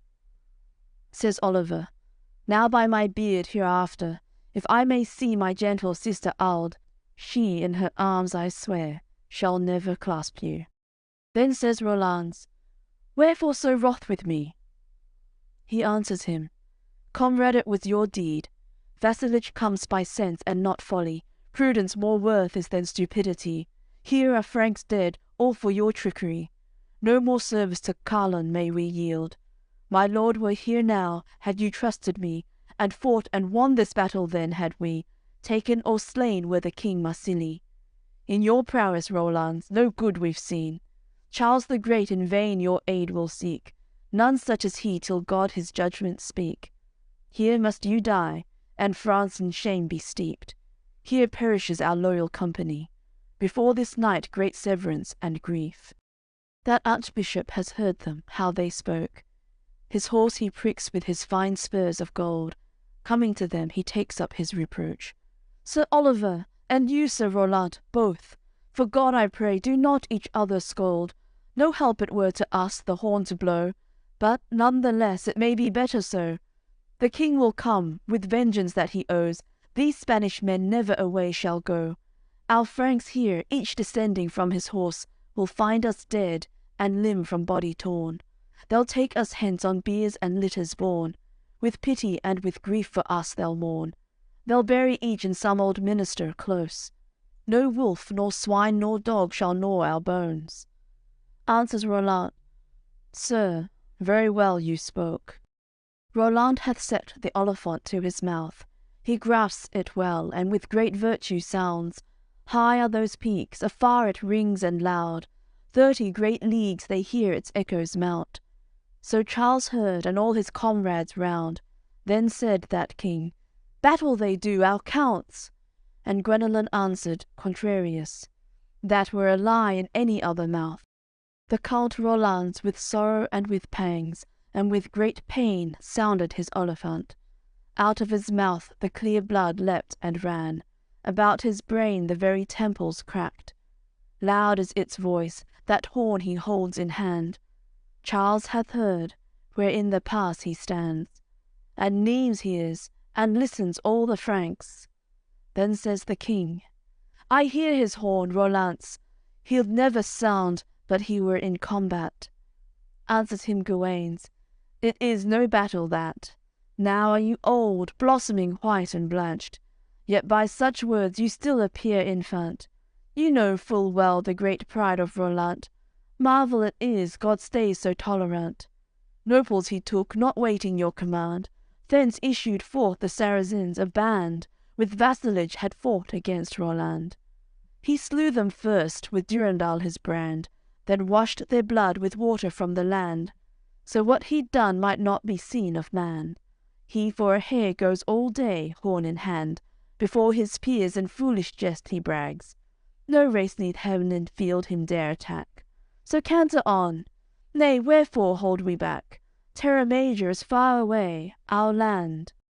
The Count Rolands, though blood his mouth doth stain, and burst are both the temples of his brain, his Oliphant he sounds with grief and pain. Charles hath heard. Listen the Franks again. That horn, the king says, hath a mighty strain. Answers Duke Nimes, a baron blows with pain. Battle is there, indeed I see it plain. He is betrayed by one that still doth feign. Equip you, sir, cry out your old refrain. That noble band, go succour them amain. Enough you've heard how Roland doth complain. That emperor hath bid them sound their horns. The Franks dismount and dress themselves for war. Put hauberks on, helmets and golden swords. Fine shields they have, and spears of length and force. Scarlet and blue and white their ensigns float. His charger mounts each baron of the host. They spur with haste as through the pass they go. Nor was there one, but thus to his neighbour spoke. Now ere he die, may we see Roland so. Ranged by his side, we'll give some goodly blows. But what avail? They've stayed too long below. That eventide is light as was the day. Their armour shines beneath the sun's clear ray. Hauberks and helms throw off a dazzling flame, and blazoned shields flowered in bright array. Also their spears with golden ensigns gay. That emperor, he canters on with rage, and all the Franks with wonder and dismay. There is not one can bitter tears restrain. And for Roland, they're very sore afraid. The king has bid them seize that county Guienne, and charged with him the scullions of his train. The master cook he's called, Besgun by name. Guard me him well, his felony is plain, who in my house vile treachery has made. He holds him, and 100 others takes from the kitchen, both good and evil knaves. Then Guine's beard and both his cheeks they shaved, and 4 blows each with their closed fists they gave. They trounced him well with cudgels and with staves, and on his neck they clasped an iron chain. So like a bear enchained they held him safe, on a pack mule they set him in his shame. Kept him till Charles should call for him again. High were the peaks, and shadowy and grand, the valleys deep, the rivers swiftly ran. Trumpets they blew in rear and in the van, till all again answered that Oliphant. That emperor counters with fury mad, and all the Franks dismay and wonder have. There is not one but weeps and waxes sad, and all pray God that he will guard Roland, till in the field together they may stand. There by his side they'll strike as well they can. But what avail? No good there is in that. They're not in time, too long have they held back. In his great rage on canters Charlemagne. Over his sark his beard is flowing plain. Barons of France in haste they spur and strain. There is not one that can his wrath contain. That they are not with Roland the captain, whereas he fights the Saracens of Spain. If he be struck, will not one soul remain. God, 60 men are all now in his train.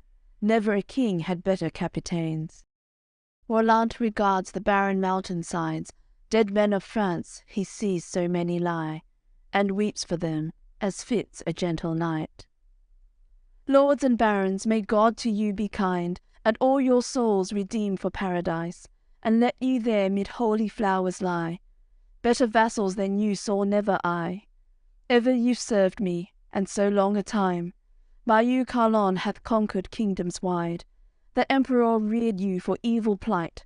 Douce land of France, O very precious clime, laid desolate by such a sour exile. Barons of France, for me I've seen you die, and no support, no warrant could I find. God be your aid, who never yet hath lied. I must not fail now, brother, by your side, save I be slain, for sorrow shall I die. Sir companion, let us again go strike. The Count Rolands back to the field then hieing, holds Durendal, and like a vassal striking, Faldron of Puy has through the middle sliced, with 24 of all they rated highest. Was never man for vengeance showed such liking. Even as a stag before the hounds goes flying, before Rolands the pagans scatter frightened. Says the Archbishop, you deal now very wisely. Such valour should he show that is bred knightly, and beareth arms and a good charger rideth. In battle should be strong and proud and sprightly, or otherwise he is not worth a shilling. Should be a monk in one of those old minsters, where day by day he'd pray for us poor sinners.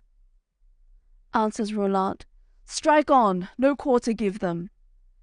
Upon these words Franks are again beginning. Very great loss they suffer then, the Christian. The man who knows, for him there's no prison, in such a fight with keen defence lays on. Wherefore the Franks are fiercer than lions. Marsil you'd seen go as a brave baron, sitting his horse, the which he calls Gagnon. He spurs it well, going to strike Bevan. That was the land of Beaune and of Dijon. His shield he breaks, his hauberk has undone. So flings him dead, without condition. Next he hath slain Voery and Yvonne, also with them Gerard of Roussillon. The Count Rolands being not far him from, to the pagan says, confound thee, our Lord God! So wrongfully you've slain my companions, a blow you'll take ere we apart be gone, and of my sword the name I'll bid you con. He goes to strike him as a brave baron, and his right hand the Count clean slices off. Then takes the head of Jocelot the blonde, that was the son of King Marsilion. Pagans cry out, assist us now, Mahom, God of our race, avenge us on Carlon. Into this land he sent us such felons, that will not leave the fight before they drop. Says each to each, nay, let us fly. Upon that word they're fled, 100,000 gone. Call them who may, they'll never more come on. But what avail? Though fled be Marsilies, he's left behind his uncle the Alcaliph, who holds Alfern, Carthagine, Garmali, and Ethiop, a cursed land indeed. The blackamoors from there are in his keep, broad in the nose they are and flat in the ear, 50,000 and more in company. These canter forth with arrogance and heat. Then they cry out the pagans' rallying cheer, and Roland says, martyrdom we'll receive. Not long to live, I know it well, have we. Felon he's named that sells his body cheap. Strike on, my lords, with burnished swords and keen. Contest each inch your life and death between. that near by us do France in shame be steeped. When Charles my lord shall come into this field, such discipline of Saracens he'll see, for one of ours he'll find them dead 15. He will not fail, but bless us all in peace. When Roland sees those misbegotten men, who are more black than ink is on the pen, with no part white, only their teeth except, then says that Count, I know now very well, that here to die we're bound, as I can tell. Strike on, the Franks, for so I recommend. Says Oliver, who holds back is condemned. Upon those words, the Franks to strike again. Franks are but few, which, when the pagans know, among themselves comfort and pride they shame. Says each to each, wrong was that emperor. Their Caliph upon a sorrel rode, and pricked it well with both his spurs of gold. Struck Oliver behind on the backbone, his hauberk white into his body broke, clean through his breast the thrusting spear he drove. After he said, You've borne a mighty blow, Charles the Great should not have left you so. He's done us wrong, small thanks to him we owe.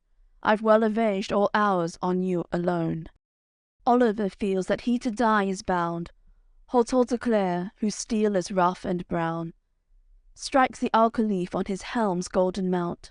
Flowers and stones fall clattering to the ground, slices his head to the small teeth in his mouth, so brandishes his blade and flings him down. After he says, Pagan, accursed be thou! Thou'lt never say that Charles forsakes me now, nor to thy wife, nor any Dane thou'st found. Thou'lt never boast, in lands where thou wast crowned, one pennyworth from me thou'st taken out, nor damage wrought on me, nor any around. After, for aid, Roland, he cries aloud. Oliver feels that death is drawing nigh. To avenge himself he hath no longer time. Through the great press most gallantly he strikes. He breaks their spears, their buckled shields doth slice. Their feet, their fists, their shoulders and their sides, dismembers them, whoso had seen that sigh. Dead in the field one on another piled, remember well a vassal brave he might. Charles' ensign, he'll not forget it quite. Aloud and clear, Montjoy, again he cries. To call Roland's, his friend and peer, he tries. My companion, come hither to my side. With bitter grief we must us now divide. Then Roland looked upon Olivier's face, which was all wan and colourless and pale, while the clear blood out of his body sprayed, upon the ground gushed forth and ran away. God, said that Count, what shall I do or say? My companion, gallant for such ill fate. Ne'er shall man be against thee could prevail. Ah, France the Douce, henceforth art thou made waste of vassals brave, confounded and disgraced. Our emperor shall suffer damage great. And with these words upon his horse he faints. You'd seen Roland are soon there in his seat, and Oliver, who unto death doth bleed. So much he's bled, his eyes are dim and weak, nor clear enough his vision, far or near, to recognize whatever man he sees. His companion, when each the other meets, above the helm jewelled with gold he beats, slicing it down from there to the nose-piece, but not his head. He's touched not brow nor cheek. At such a blow Roland regards him keen, and asks of him in gentle tones and sweet, To do this thing, my comrade, did you mean? This is Roland's, who ever held you dear, and no mistrust was ever us between. Says Oliver, Now can I hear you speak? I see you not. May the Lord God you keep. I struck you now, and for your pardon plead. Answers Roland, I am not hurt, indeed. I pardon you, before God's throne and here. Upon these words each to the other leans, and in such love you had their parting seen. Oliver feels death's anguish on him now, and in his head his two eyes swimming round. Nothing he sees, he hears not any sound.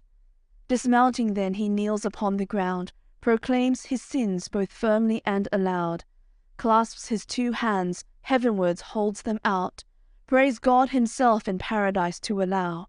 Blessings on Charles and on douce France he vows, and his comrade Roland's to whom he's bound. Then his heart fails, his helmet nods and bows. Upon the earth he lays his whole length out, and he is dead, may stay no more that count. Roland the brave mourns him with great profound.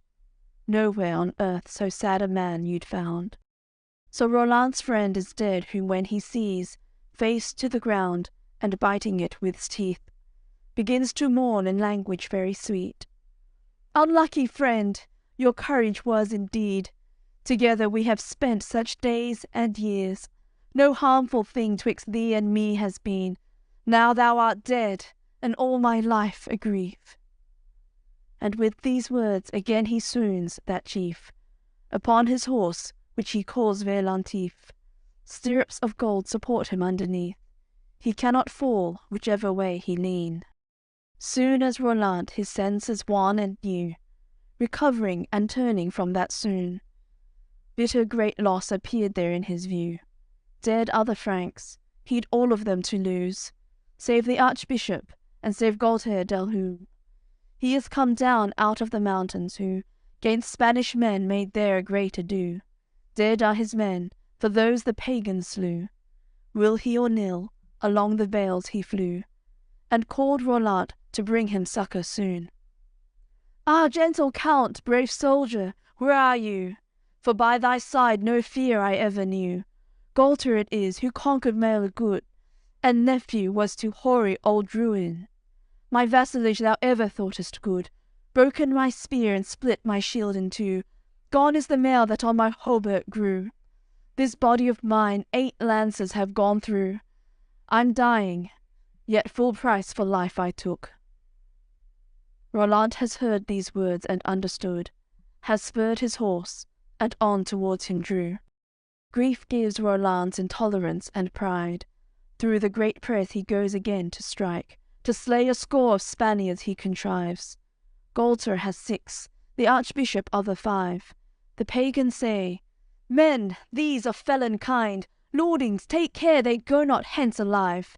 Felon he's named that does not break their line, recreant who lets them any safety find. And so once more begin the hue and cry. From every part they come to break the line.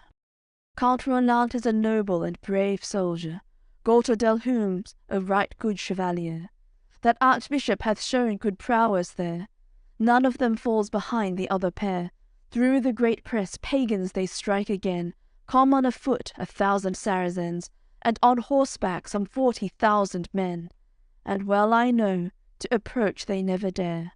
Lances and spears they poise to hurl at them, arrows, barbs, darts, and javelins in the air. With the first flight they've slain our Gaultier. Turpin of Reims has all his shield broken, and cracked his helm, he's wounded in the head. From his hauberk the woven mail they tear. In his body 4 spear wounds doth he bear. Beneath him too his chargers fallen dead. Great grief it was when that Archbishop fell. Turpin of Reims hath felt himself undone, since that 4 spears have through his body come. Nimble and bold upon his feet he jumps, looks for Roland, and then towards him runs, saying this word, I am not overcome. While life remains, no good vassal gives up. He's drawn our mace, whose steel was brown and rough. Through the great press 1,000 blows he struck.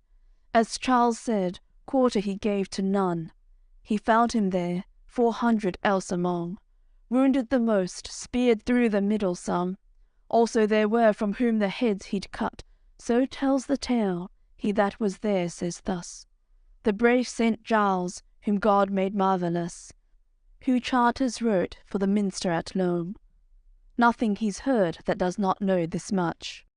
The Count Roland has nobly fought and well, but he is hot and all his body sweats. Great pain he has and trouble in his head. His temples burst when he the horn sounded. But he would know if Charles will come to them. Takes the olifant and feebly sounds again. That Emperor stood still and listened then. My lords, said he, right evilly we fare. This day Roland, my nephew, shall be dead. I hear his horn with scarcely any breath. Nimbly canter whoever would be there. Your trumpets sound as many as ye bear. 60,000 so loud together blare, the mountains ring, the valleys answer them.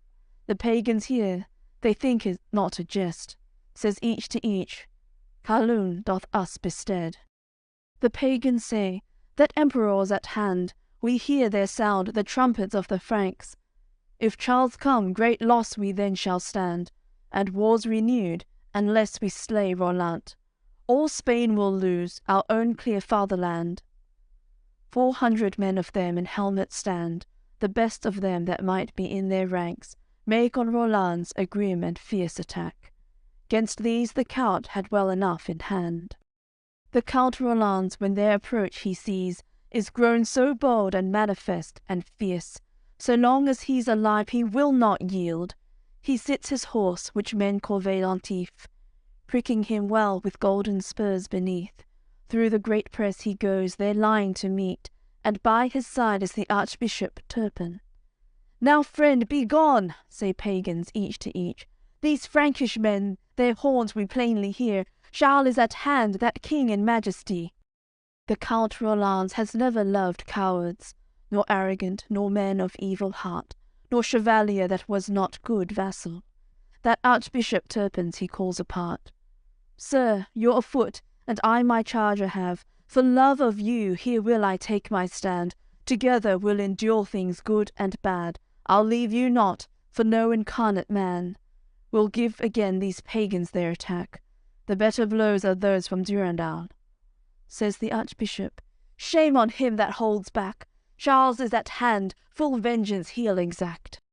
The pagans say, unlucky were we born, an evil day for us did this day dawn. For we have lost our peers and all our lords. Charles his great host once more upon us draws. Of Frankish men we plainly hear the horns. Mon joy they cry, and great is their uproar. The Count Roland is of such pride and force, he'll never yield to man of woman born.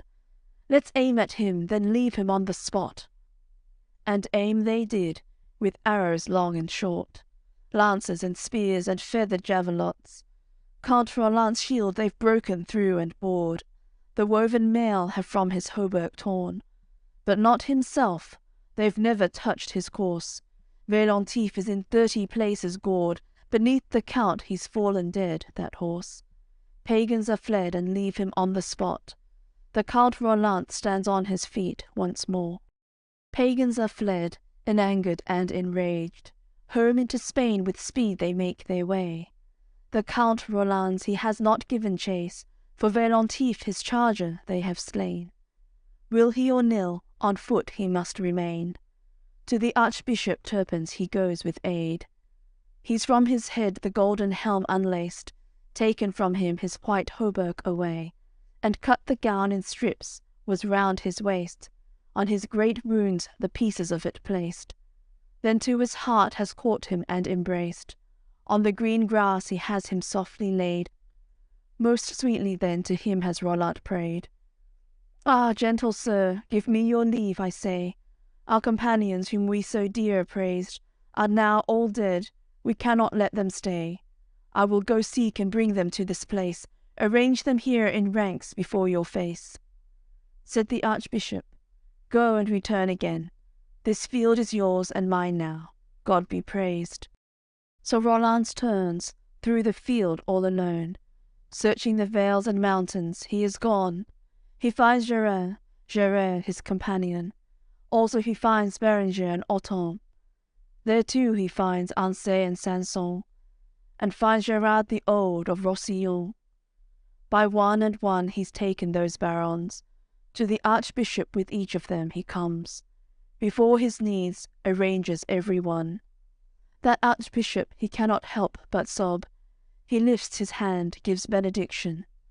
After he said, unlucky lords your lot, but all your souls he'll lay, our glorious Lord, in paradise, his holy flowers upon. For my own death such anguish now I've got, I shall not see him, our rich emperor. So Roland turns, goes through the field in quest. His companion Olivier finds at length. He has embraced him close against his breast. To the Archbishop returns as he can best. Upon a shield he's laid him by the rest. and the archbishop has them absolved and blessed, whereon his grief and pity grow afresh. Then says Roland's, Fair comrade Olivier, you were the son of the good Count Rainier, who held the march by the vale of Runier, to shatter spears, through buckled shields to bear, and from hauberks the mail to break and tear, proof men to lead and prudent counsel share, gluttons in field to frighten and conquer. No land has known a better chevalier. The Count Roland's, when dead he saw his peers, and Oliver he held so very dear, grew tender and began to shed a tear. Out of his face the colour disappeared, no longer could he stand for so much grief, will he or nill, he swooned upon the field. Said the archbishop, Unlucky lord indeed. When the archbishop beheld him swoon, Roland, never before such bitter grief he'd had. Stretching his hand he took that olifant, through Roncevaux a little river ran. He would go there, fetch water for Roland, when step by step to stumble soon began. So feeble he is, no further fare he can, for too much blood he's lost, and no strength has. Ere he has crossed an acre of the land, his heart grows faint, he falls down forwards, and death comes to him with very cruel pangs. The Count Roland wakes from his swoon once more, climbs to his feet, his pains are very sore, looks down the vale, looks to the hills above. On the green grass beyond his companions, he sees him lie, that noble old baron.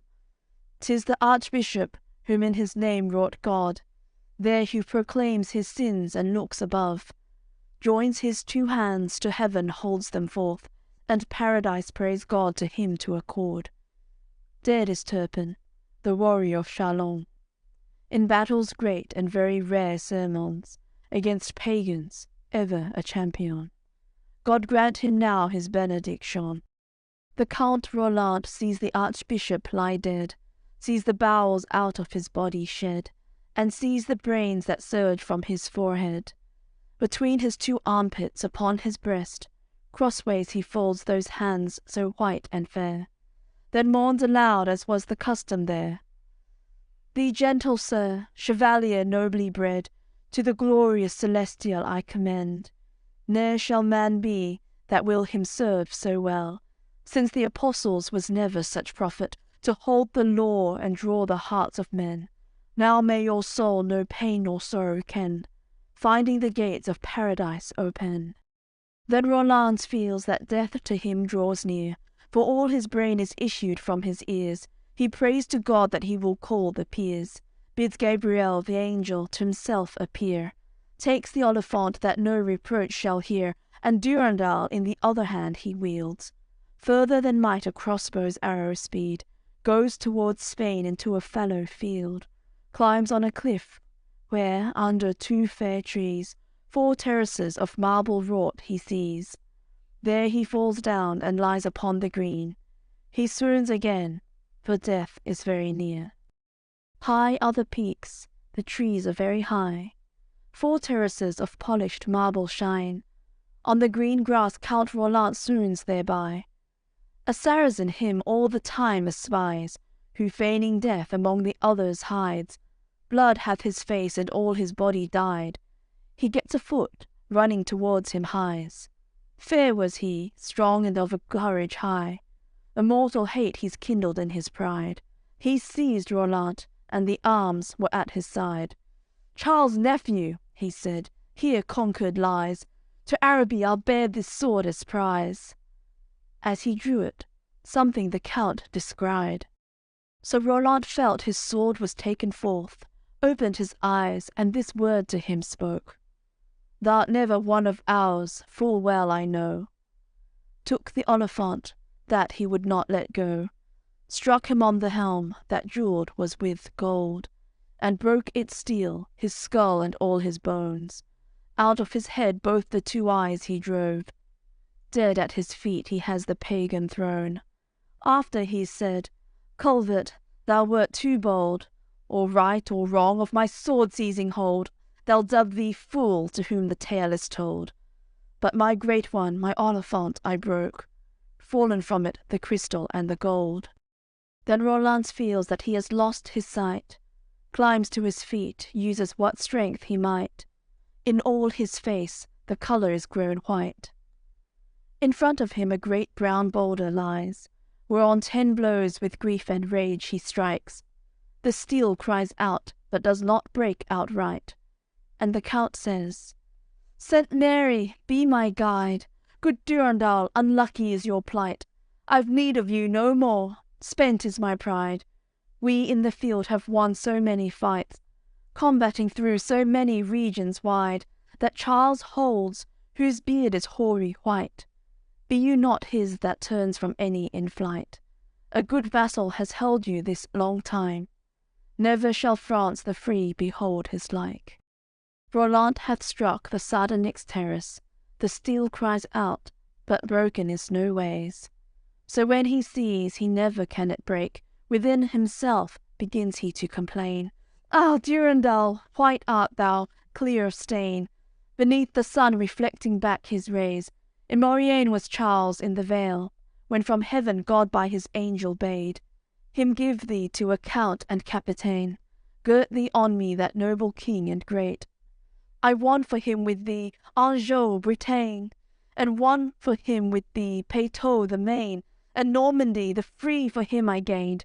Also with thee Provence and Aquitaine, and Lombardy and all the whole Romaine. I won Béver, all Flanders in the plain, also Bourgogne, and all the whole Brienne. Constantinople that homage to him pays, in Saxony all is as he ordains. With thee I won him Scotland, Ireland, Wales, England also, where he his chamber makes. Won I with thee so many countries strange, that Charles holds, whose beard is white with age. For this sword's sake sorrow upon me weighs.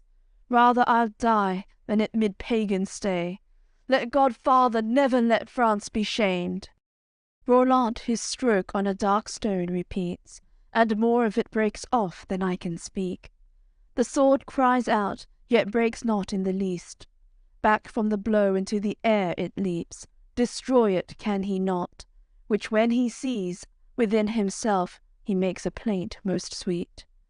"Ah, Durendal, most holy, fair indeed, relics enough thy golden hilt conceals, St. Peter's tooth, the blood of St. Basile, some of the hairs of my lord, St. Denis, some of the robe was worn by St. Mary. It is not right that pagans should thee seize, for Christian men your use shall ever be, nor any man's that worketh cowardice. Many broad lands with you have I retrieved, which Charles holds, who hath the great white beard, wherefore that king so proud and rich is he." But Roland felt that death had made a way, down from his head till on his heart it lay. Beneath a pine running in haste he came.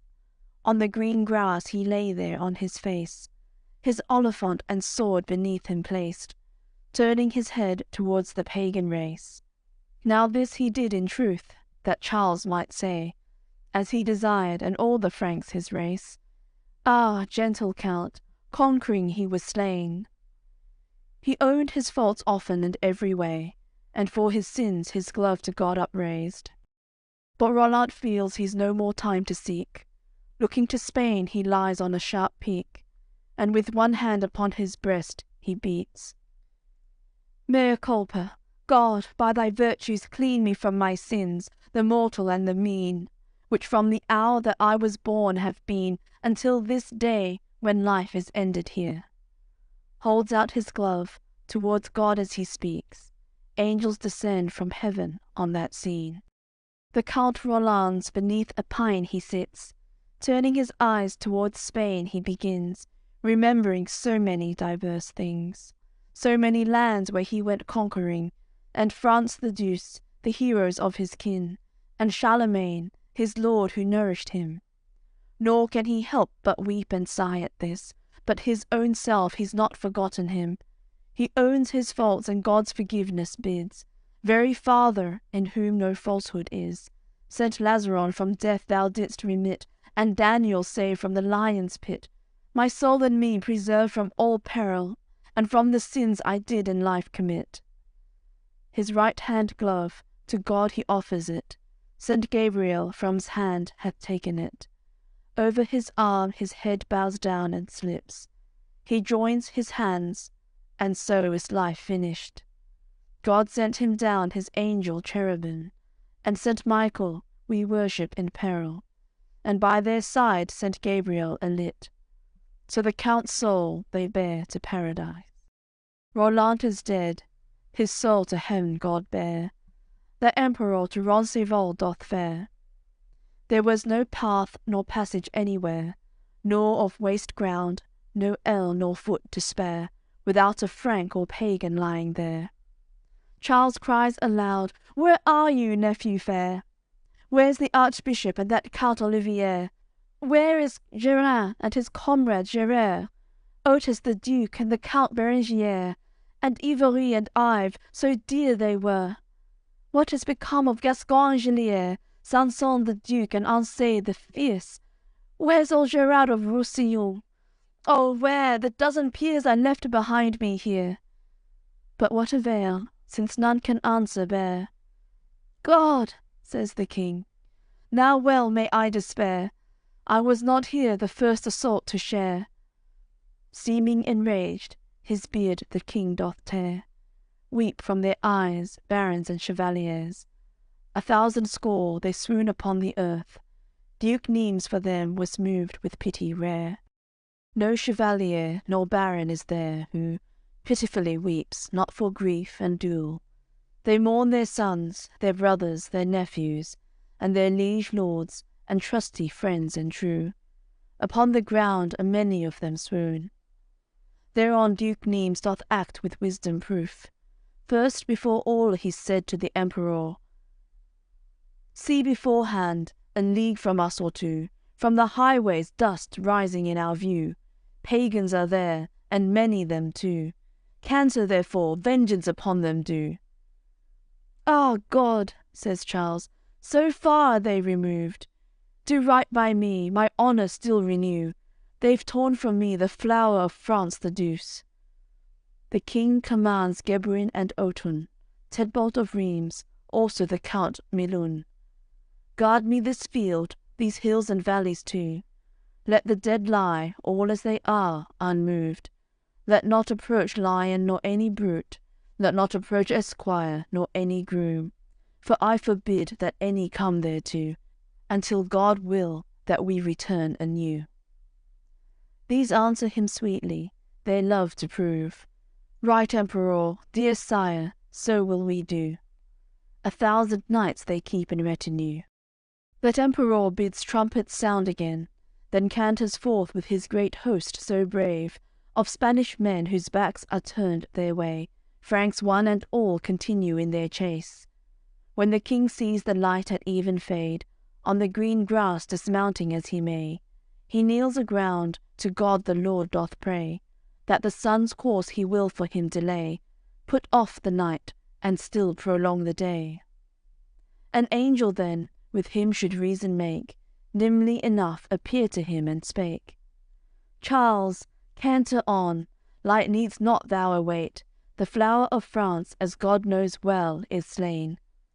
Thou canst be avenged upon that crimeful race." Upon that word mounts the Emperor again. For Charlemagne a great marvel God planned, making the sun still in his course to stand. So pagans fled, and chased them well the Franks, through the valley of shadows close in hand. Toward Saragosse by force they chased them back, and as they went with killing blows attacked, barred their highways and every path they had. The river Sibra before them reared its bank. 'Twas very deep, marvellous current ran, no barge thereon, nor dromond, nor caland. A god of theirs invoked they, Tervagant, and then leapt in, but there no warrant had. The armed men more weighty were for that, many of them down to the bottom sank. Downstream the rest floated as they might hap. So much water the luckiest of them drank, that all were drowned with marvellous keen pangs. "An evil day," cry Franks, "ye saw Roland."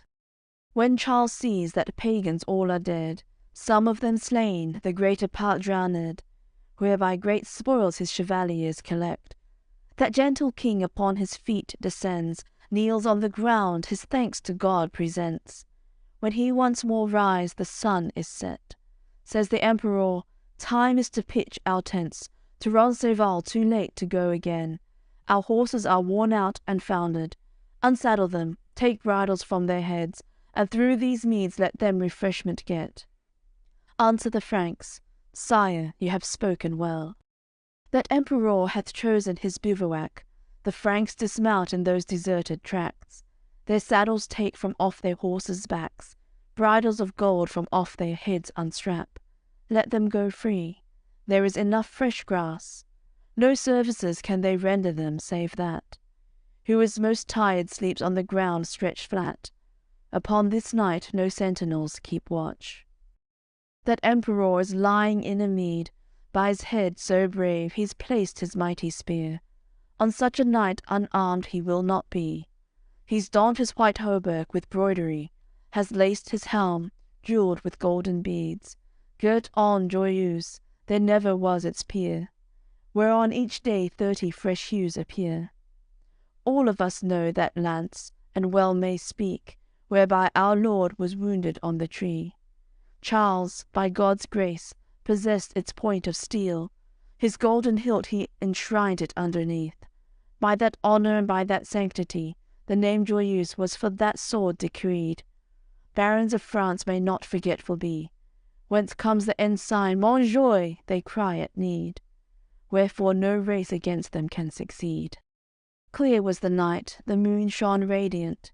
Charles laid him down, but sorrow for Roland, and Oliver, most heavy on him he had. 4 dozen peers, for all the Frankish band, he had left dead in bloody Roncevaux. He could not help but wept and waxed mad, and prayed to God to be their souls' warrant. Weary that king, or grief he's very sad. He falls on sleep, he can no more withstand. Through all those meads they slumber then, the Franks. Is not a horse can any longer stand. Who would eat grass, he takes it lying flat. He has learned much, can understand their pangs. Charles, like a man worn out with labour, slept. Saint Gabriel the Lord to him hath sent, whom as a guard o'er the emperor he set. Stood all night long that angel by his head. In a vision announced he to him then a battle should be fought against him yet. Significance of griefs demonstrated. Charles looked up towards the sky, and there thunders and winds and blowing gales beheld, and hurricanes and marvellous tempests. Lightnings and flames he saw in readiness, that speedily on all his people fell.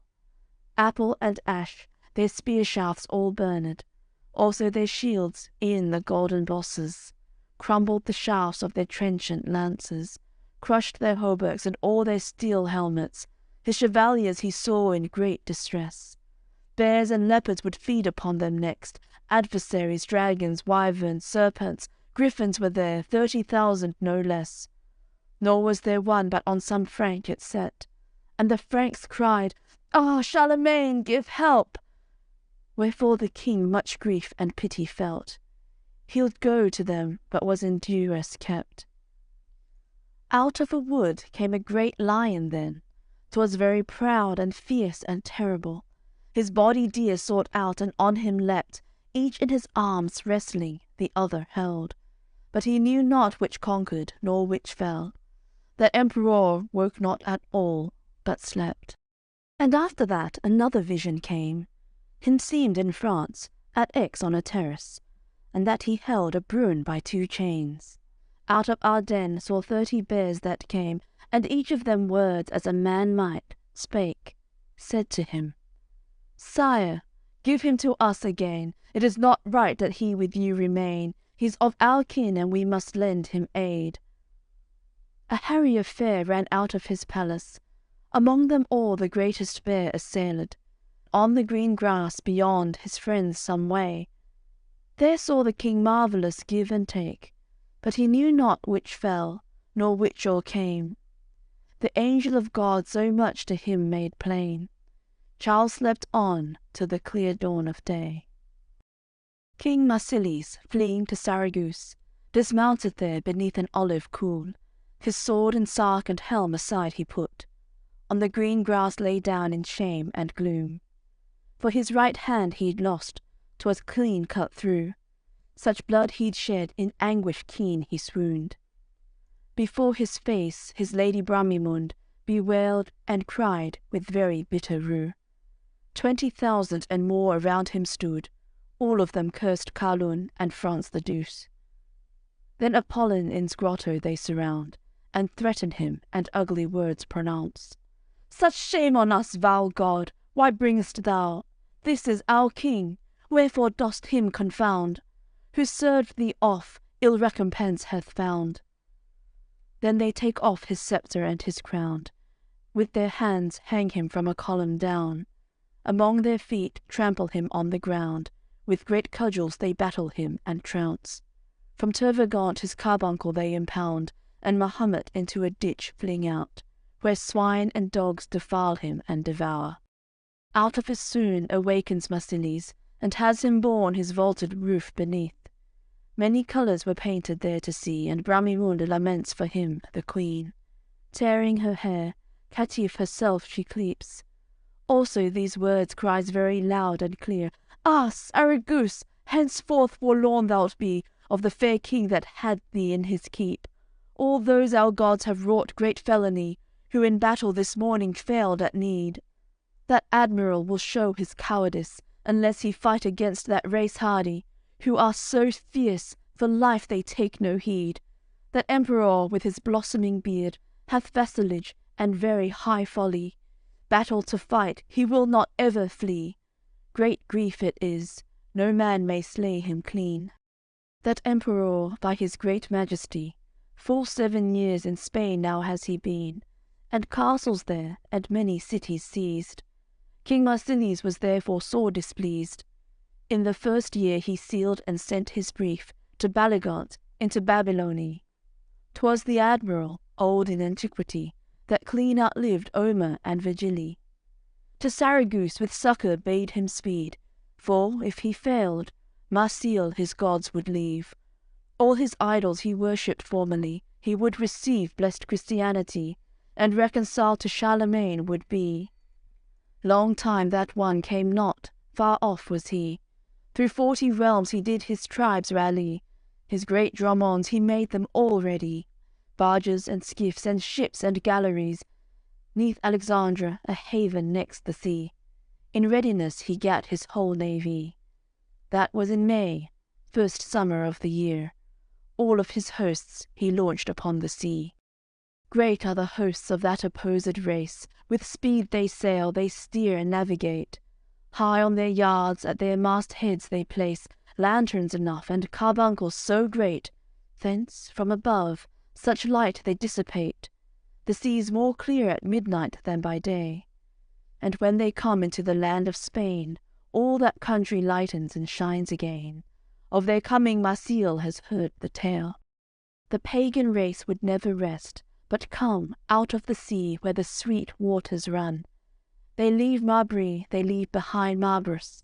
Upstream by seaward doth all their navy turn. Lanterns they have, and carbuncles enough, that all night long and very clearly burn. Upon that day they come to Sarraguce. Clear is that day, and the sun radiant. Out of his barge issues their admiral. Espanolis goes forth at his right hand. 17 kings follow him in a band. Counts too and dukes, I cannot tell of that. Where in a field midway a laurel stands. On the green grass they spread a white silk mat. Set a fold-stool there made of oliphant. Sits him thereon the pagan Baligant, and all the rest in rows about him stand. The lord of them speaks before any man. Listen to me, free knights and valiant. Charles the king, the emperor of the Franks, shall not eat bread, save when that I command. Throughout all Spain great war with me he's had.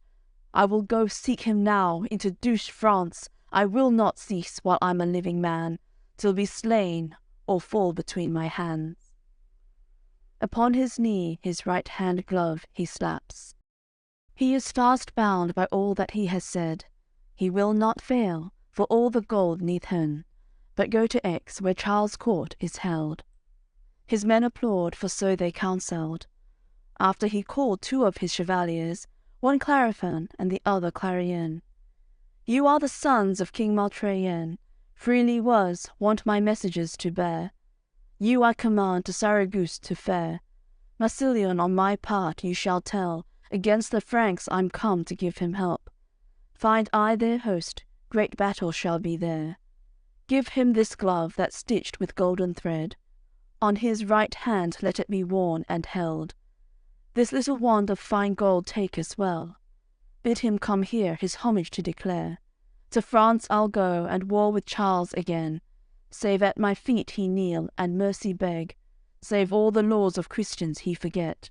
I'll take away the crown from off his head.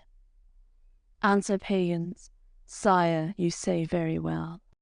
Said Baligant, but canter now, barons, take one the wand, and the other one the glove. These answer him, Dear lord, it shall be done. Canter so far to Sarraguce they come, pass through 10 gates, across 4 bridges run, through all the streets wherein the burghers crowd. When they draw nigh the citadel above, from the palace they hear a mighty sound. About that place are seen pagans enough, who weep and cry with grief of waxen wood, and curse their gods, Tervagana Mahom, and Apollon, from whom no help is come. Says each to each, Caitiffs, what shall be done? For upon us confusion vile is come. Now have we lost our King Marsilian, for yesterday his hand Count Roland cut. We'll have no more fair Jerusalem his son. The whole of Spain henceforward is undone. Both messengers on the terrace dismount. Horses they leave under an olive tree, which by the reins to Saracens do lead. Those messengers have wrapped them in their weeds. To the palace they climb the topmost steep. When there come in the vaulted roof beneath, Marsilium with courtesy they greet. May Mahomet, who all of us doth keep, and Tervagan and our lord Apolline, preserve the king and guard from harm the queen. Says Bramimund, Great foolishness I hear. Those gods of vows and cowardice are steeped. In Roncevaux they wrought an evil deed. Our chevaliers they let be slain in heaps. My lord they failed in battle in his need. Never again will he his right hand see. For that which Count Roland hath made him bleed, all our whole Spain shall be for Charles to keep. Miserable, what shall become of me? Alas, that I've no man to slay me clean. Says Clarien, My lady, say not that. We're messengers from pagan Baligant.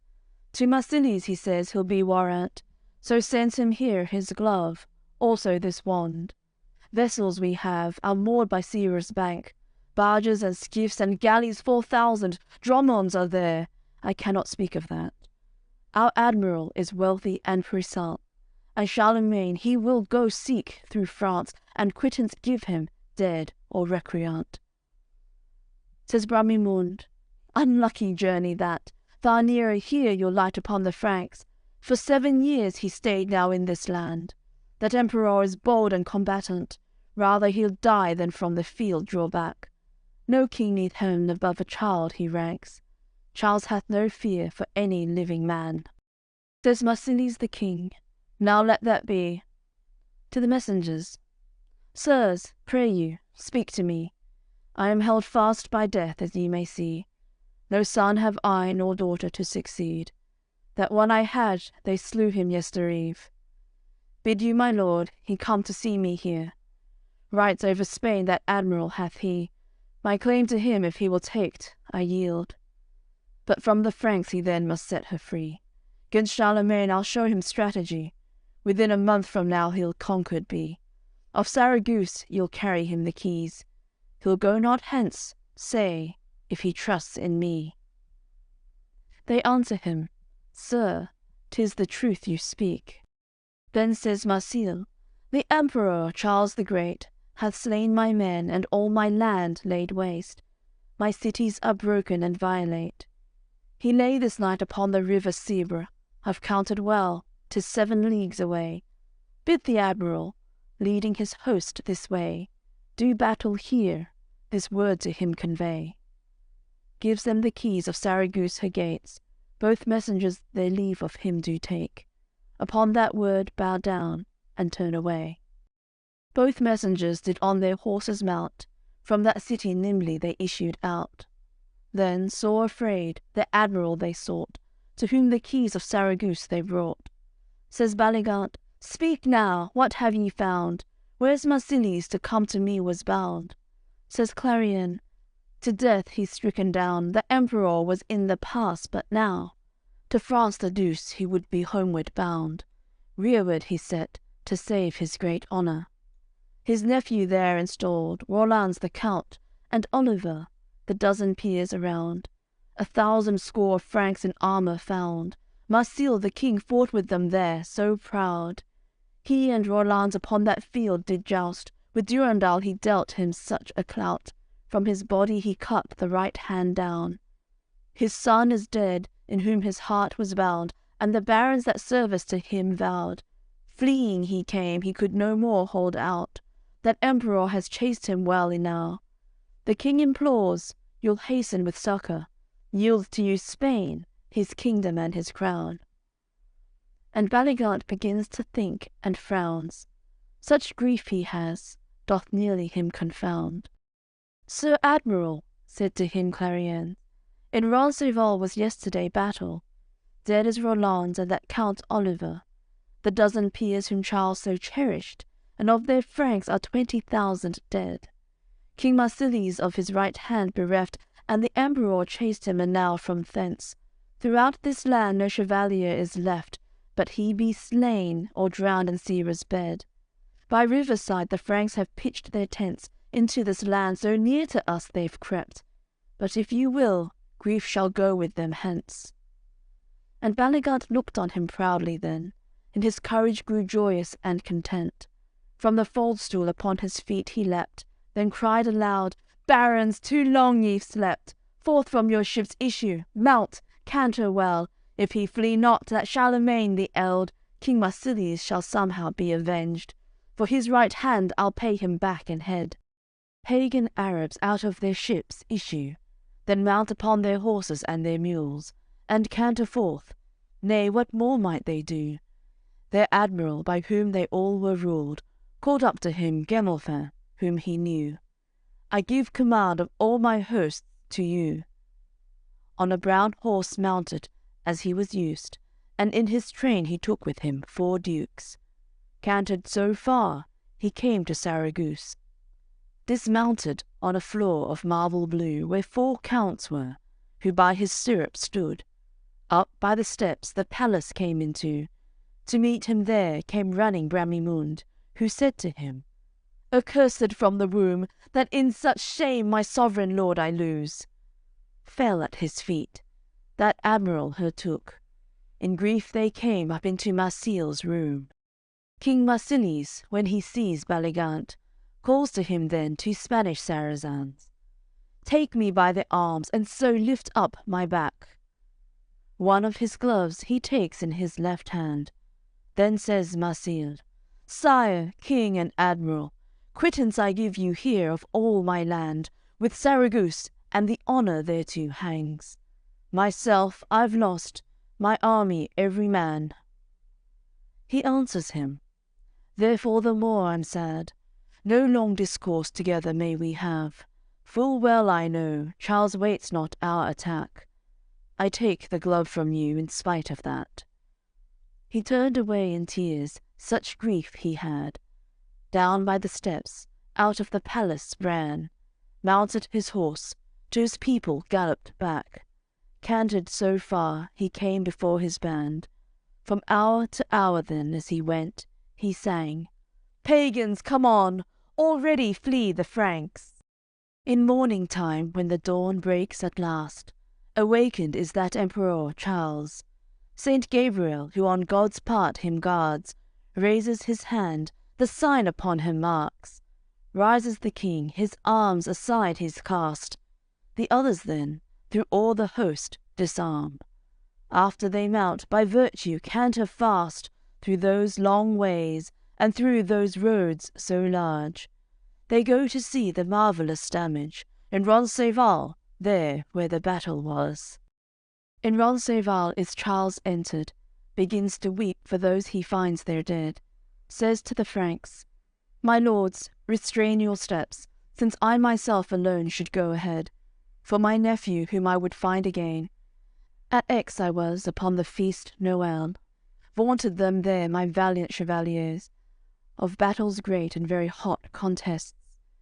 With reason thus I've heard Roland speak then, he would not die in any foreign realm, ere he'd surpassed his peers and all his men.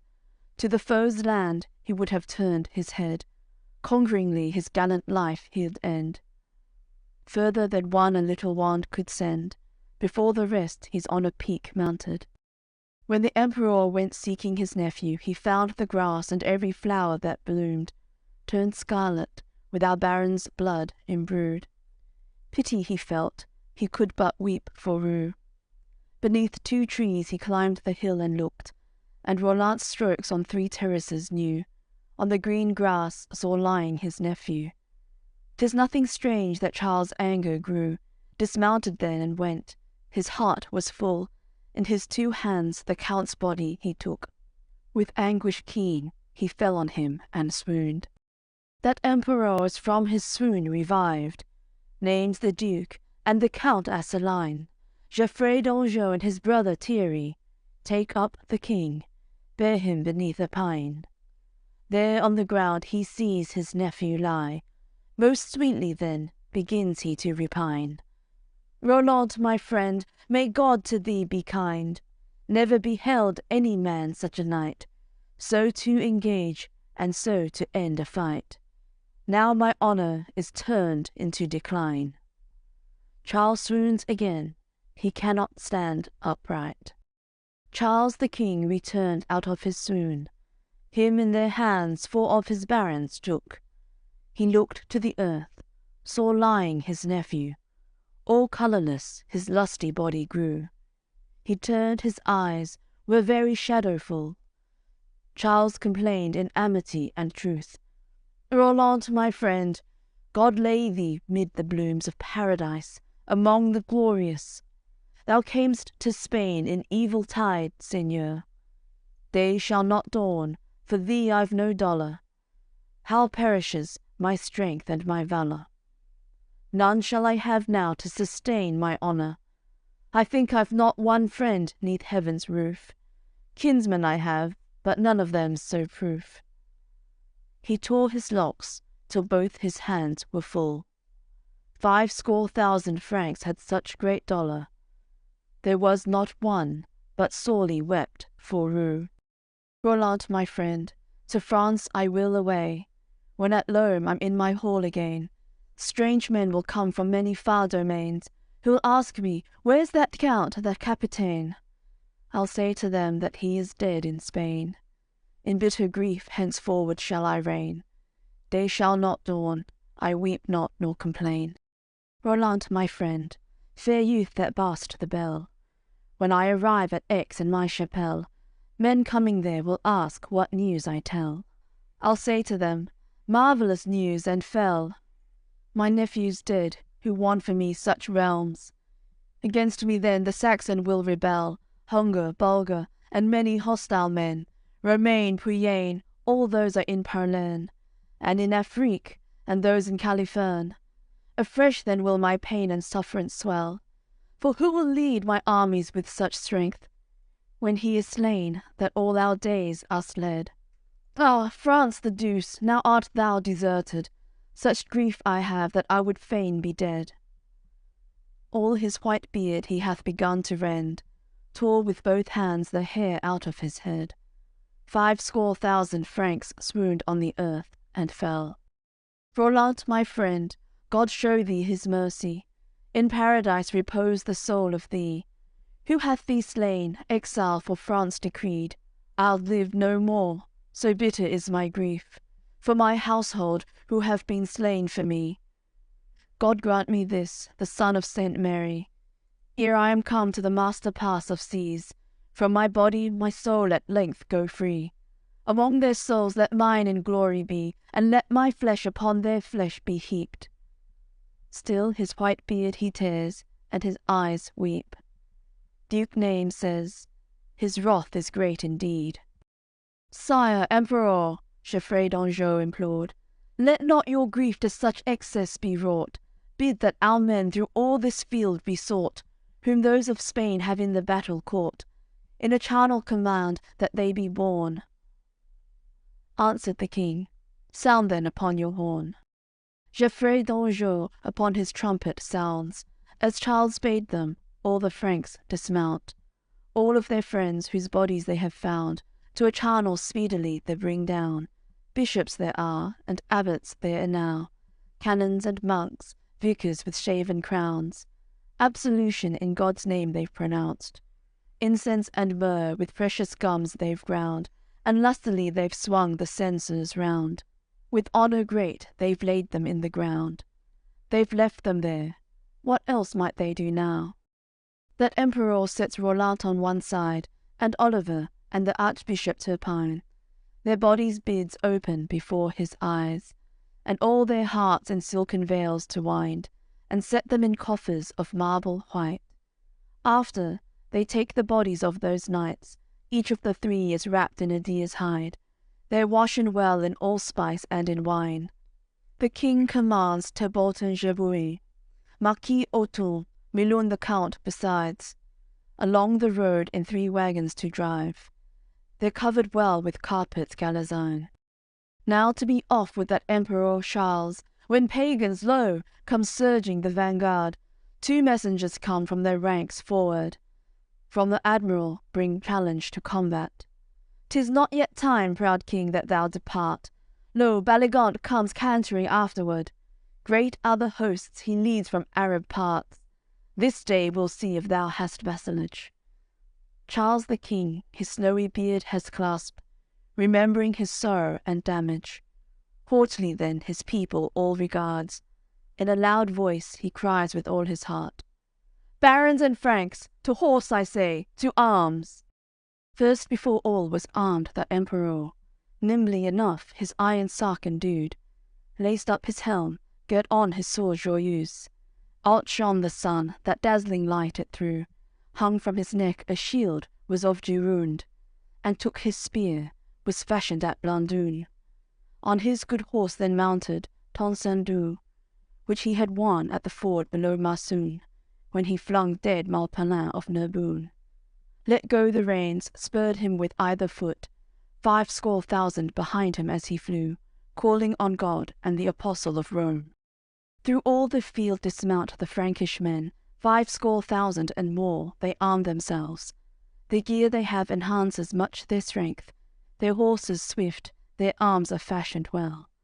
Mounted they are, and fight with great science. Find they that host, battle they'll render them. Their gonfalons flutter above their helms. When Charles sees the fair aspect of them, he calls to him Jozeran of Provence, Naimon the Duke, with Antelme of Mayence. In such vassals should man have confidence, whom not to trust were surely want of sense, unless the Arabs of coming here repent, then Roland's life, I think, will dearly sell. Answers Duke Naimes, God grant us his consent. Charles hath called Rabel and Grinimond. Thus said the king, My lords, you I command to take their place, Olivier and Roland. One bear the sword, and the other the olifant.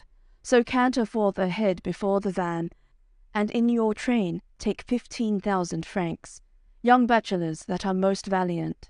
As many more shall after them advance, when Gebouin shall lead, also Lorrain.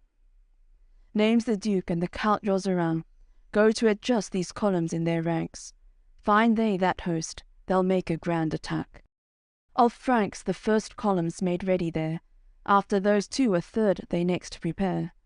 In it are set the vassals of Bavière, some 1,000 score high-prized chevaliers. Never was lost the battle, were they there. Charles for no race neath heaven hath more care, save those of France, who realms for him conquered. The Danish chief, the warrior Count Olga, shall lead that troop, for haughty is their heir. 3 columns now he has, the Emperor Charles, Naimes the Duke a 4th next sets apart, of good barons, endowed with vassalage. Germans they are, come from the German march, 1,000 score, as all said afterward. They're well equipped with horses and with arms, rather they'll die than from the battle pass. They shall be led by Hermans, Duke of Trace, who'll die before he's any way coward. Names the Duke and the Count draws around, the 5th column have mustered of Normans, 1,000 score, or so say all the Franks. Well armed are they, their horses charge and prance, rather they'll die than e'er be recreant. No race neath helm can more in the field compass. Richard the Old lead them in the field he shall, he'll strike hard there with his good trenchant lance. The 6th column is mustered of Bretons, 30,000 chevaliers therein come. These canter in the manner of barons, upright their spears, their ensigns fastened on. The overlord of them is named Oedon, who doth command the county Neverlon, Tedbold of Reims and the Marquis Auton. Lead ye my men by my commission. That emperor hath now 6 columns here, names the Duke, the 7th next prepares, of Pétavin and barons from Alvan. 40,000 chevaliers might be there, their horses good, their arms are all most fair. They're neath a cliff, in a vale by themselves. With his right hand King Charles hath them blessed, them Jozeran shall lead, also God Selms. And the 8th column hath names made ready, 'tis of Flamangs and barons out of Frise. 40,000 and more good knights are these, nor lost by them has any battle been. And the king says, these shall do my service. Between Rembalt and Hamon of Galice shall they be led, for all their chivalry. Between Naumont and Jozeran the Count are prudent men for the 9th column found, of Notharengs and those out of Bourgogne. 50,000 good knights they are by count, in helmets laced and sarks of iron brown. Strong are their spears, short are the shafts cut down. If the Arabids demur not, but come out, and trust themselves to these, they'll strike them down. Thierry the Duke shall lead them, of Argonne. The 10th column is of barons of France, 50,000 of our best capitans, lusty of limb and proud of countenance. Snowy their heads are, and their beards are blanched. In double sarks and in hauberks they're clad, girt on their sides Frankish and Spanish brands, and noble shields of diverse cognizance. Soon as they mount, the battles they demand. Montjoy they cry, with them goes Charlemagne. Geoffrey d'Anjou carries that oriflamme. Said Peter's 'twas, and bare the name Roman. But on that day Montjoy by change it gat. That emperor down from his horse descends, to the green grass kneeling, his face he bends. Then turns his eyes towards the Orient, calls upon God with heartiest intent. Very Father, this day do me defend, who to Jonas succour didst truly send out of the whale's belly, where he was pent, and who didst spare the king of Nineveh, and Daniel from marvellous torment, when he was caged within the lion's den, and 3 children all in fire ardent. Thy gracious love to me be here present. In thy mercy, if it please thee, consent, that my nephew Roland I may avenge. When he had prayed, upon his feet he stepped, with the strong mark of virtue signed his head. Upon his swift charger the king mounted, while Jozeran and Naimes his stirrup held. He took his shield, his trenchant spear he kept. Fine limbs he had, both gallant and well set. Clear was his face and filled with good intent. Vigorously he cantered onward thence. In front, in rear, they sounded their trumpets. Above them all boomed the olifant again. Then all the Franks for pity of Roland wept. That emperor canters in noble array, over his sark all of his beard displays. For love of him all others do the same. 50,000 Franks are thereby made plain. They pass those peaks, those rocks, and those mountains, those terrible narrows, and those deep vales. Then issue from the passes and the wastes, till they are come into the march of Spain. A halt they've made in the middle of a plain. To Baligant his vanguard comes again. Aurelian has told his message. We have seen Charles, that haughty sovereign. Fierce are his men, they have no mind to fail. Arm yourself then, battle you'll have today. Says Baligant, mine is great vassalage, let horns this news to my pagans proclaim. Through all the host they have their drums sounded, and their bugles and very clear trumpets. Pagans dismount that they may arm themselves. Their admiral will stay no longer then, puts on a sark embroidered in the hems, laces his helm that is with gold begemmed. After, his sword on his left side he set. Out of his pride a name for it he spelt, like to Carlun's, as he has heard it said. Sir Perseus he bade his own be clept. 'Twas their ensign when they to battle went, his chevaliers. He gave that cry to them. His own broad shield he hangs upon his neck. Round its gold boss a band of crystal went. The strap of it was a good silken web. He grasps his spear, the which he calls maltet, so great its shaft as is a stout cudgel. Beneath its steel alone a mule had bent. On his charger is Baligant mounted. Marcules from overseas his stirrup held. That warrior with a great stride he stepped. Small were his thighs, his ribs of wide extent. Great was his breast, and finely fashioned, with shoulders broad and very clear aspect. Proud was his face, his hair was ringleted. White as a flower in summer was his head. His vassalage had often been proved. God, what a knight, were he a Christian yet! His horse he spurred, the clear blood issued. He's galloped on, over a ditch he's leapt.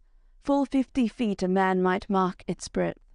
Pagans cry out, our marches shall be held. There is no Frank may once with him contest. Will he or nill, his life he'll soon have spent. Charles is mad that he departs not hence. That admiral to a baron's like enough, white is his beard as flowers by summer burnt. In his own laws of wisdom hath he much, and in battle he's proud and arduous. His son Malprimes is very chivalrous. He's great and strong. His ancestors were thus. Says to his sire, to Canter then let us. I marvel much that soon we'll see Carlun. Says Baligant, yea, for he's very prough. In many tales honour to him is done. He hath no more Roland his sister's son. He'll have no strength to stay and fight with us. Fair son Malprimes, then says to him Baligant, was slain yestreen the good vassal Roland's, and Oliver the proud and valiant, the dozen peers whom Charles so cherished, and 20,000 more Frankish combatants. For all the rest I'll not unglove my hand, but the Emperor is verily come back. So tells me now my man, that Sulian. 10 great columns he set them in their ranks. He is a proof man who sounds that olifant. With a clear call he rallies his comrades. These at the head come cantering in advance. Also with them are 15,000 Franks, young bachelors, whom Charles calls infants. As many again come following that band, who will lay on with utmost arrogance. Then says Malprimes, the first blow I demand. Fair son Malprimes, says Baligant to him, I granted you, as you have asked me this. Against the Franks go now and smite them quick, and take with you Torlot the Persian king, and Dapamor another king Lutish. Their arrogance, if you can humble it. Of my domains a slice to you I'll give, from Cheriant unto the Vale Marquis. I thank you, sire, Malprimes answers him. Going before he takes delivery. 'Tis of that land was held by King Fleury. After that hour he never looked on it. Investiture gat never, nor season. That admiral canters among his hosts. After his son with his great body follows, Torlous the king and the king Dapamor. 30 columns most speedily they form. They've chevaliers in marvellous great force. 50,000 the smallest column holds. The first is raised of men from Moncrieff. The next after Mycenes whose heads are gross. Along their backs above their spinal bones, as they were hogs, great bristles on them grow. The third is raised from Nubles and from Blos. The fourth is raised from Bran and from Esclavos. The fifth is raised from Sorbres and from Saws. The sixth is raised from Ermines and from Moors. The seventh is the men of Jericho. Negroes are the eighth. The ninth are men of Gros. The 10th is raised from Balid the stronghold. That is a tribe no goodwill ever shows. That admiral hath sworn the way he knows, by Mahomet, his virtues and his bones. Charles of France is mad to canter so. Battle he'll have, unless he take him home. No more he'll wear on his head that crown of gold. 10 great columns they marshal thereafter. Of Cornelius, right ugly, is the first, who from Valfrui came across country there. The next of Turks, of Persians is the third. The fourth is raised of desperate Pincers. The fifth is raised from Saltrus and Averse. The sixth is from Ormelius and Euges. The seventh is the tribe of Samuel. The eighth is from Ruiz. The ninth from Esclaves. The 10th is from Occiant, the desert. That is a tribe, do not the Lord God serve. Of such felons you never else have heard. Hard is their hide, as though it iron were. Wherefore of helm or hauberk they've no care. In the battle they're felon murderers. That admiral 10 columns more reviews. The first is raised of giants from Malpruze, the next of Huns, the third a Hungar crew. And from Valdese the long the fourth have trooped. The fifth is raised of men from Valpenus. The sixth is raised of tribesmen from Maruz. The seventh is from Luce and Astrimunes. The eighth from Argoils. The ninth is from Claboon. The 10th is raised of beardsmen from Valfrund. That is a tribe, no love of God e'er knew. Guest of Rancourt these 30 columns prove. Great are the hosts, their horns come sounding through. Pagans canter as men of valour should. That admiral hath great possessions. He makes them bear before him his dragon, and their standard, Tervagans and Mahomes, and his image, Apollon the felon. 10 Cornelius canter in their environs, and very loud the cry out this sermon. Let who would from our gods have garrison, serve them and pray with great affliction. Pagans awhile their heads and faces on, their breasts abase, their polished helmets doff. And the Franks say, Now shall you die, gluttons. This day shall bring you vile confusion. Give warranty our God unto Carlon, and in his name this victory be won. That admiral hath wisdom great indeed. His son to him and those 2 kings calls he. My lords barons, beforehand canter ye. All my columns together shall you lead. But of the best I'll keep beside me 3. One is of Turks, the next of Ormali. The third is the giants of Malpris. And Occiants, they'll also stay with me, until with Charles and with the Franks they meet. That emperor, if he combat with me, must lose his head, cut from his shoulders clean. He may be sure not else for him's decreed. Great are the hosts and all the columns fair. No peak nor vale nor cliff between them there. Thicket nor wood, nor ambush anywhere. Across the plain they see each other well. Says Baligant, my pagan tribes averse, battle to see, canter ye now ahead. Carries the ensign Aboise of Oluferne. Pagans cry out, by Preciuse they swear, and the Franks say, Great hurt this day you'll get. And very loud, Montjoy, they cry again. That emperor has bid them sound trumpets, and the Olifant sounds over all its knell. The pagans say, Carlun's people are fair, battle will have, bitter and keenly set. Great is that plain, and wide is that country. Their helmets shine with gold and jewelry. Also their sarks embroidered and their shields, and the ensigns fixed on all their burnished spears. The trumpets sound, their voice is very clear, and the Olifant its echoing music speaks. Then the admiral, his brother calleth he. 'Tis Canavius, the king of Floridie, who holds the land unto the vale Sevres. He's shown to him Carlun's 10 companies, the pride of France, renowned land, you see. That emperor canters right haughtily. His bearded men are with him in the rear. Over their sarks they have thrown out their beards, which are as white as riven snows that freeze. Strike us they will with lances and with spears. Battle with them we'll have, prolonged and keen. Never has man beheld such armies meet. Further than one might cast a rod that's peeled, goes Baligant before his companies. His reason then he's shown to them and speaks. Pagans, come on, for now I take the field. His spear in hand he brandishes and wields. Towards Carlun has turned the point of steel. Charles the Great, when he sees the admiral and the dragon his ensign and standard, In such great strength are mustered those Arabs, of that country they've covered every part, save only that whereon the emperor was. The King of France in a loud voice has called, Barons and Franks, good vassals are ye all, ye in the field have fought so great combats. See the pagans, they're felons and cowards, no penny worth is there in all their laws. Though they've great hosts, my lords, what matters that? Let him go hence who'd fail me in the attack. Next, with both spurs, he's gored his horse's flanks, and Tencendor has made 4 bounds thereat. Then say the Franks, This king's a good vassal. Canter, brave lord, for none of us holds back. Clear is the day, and the sun radiant. The hosts are fair, the companies are grand. The first columns are come now hand to hand. The Count Rabel and the Count Grinemans let fall the reins on their swift horses' backs, spurring in haste, then on rush all the Franks, and go to strike, each with his trenchant lance.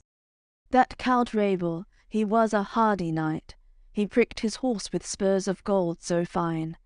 The Persian king Torlot he went to strike, nor shield nor sark could such a blow abide. The golden spear his carcass passed inside, flung down upon a little bush he died.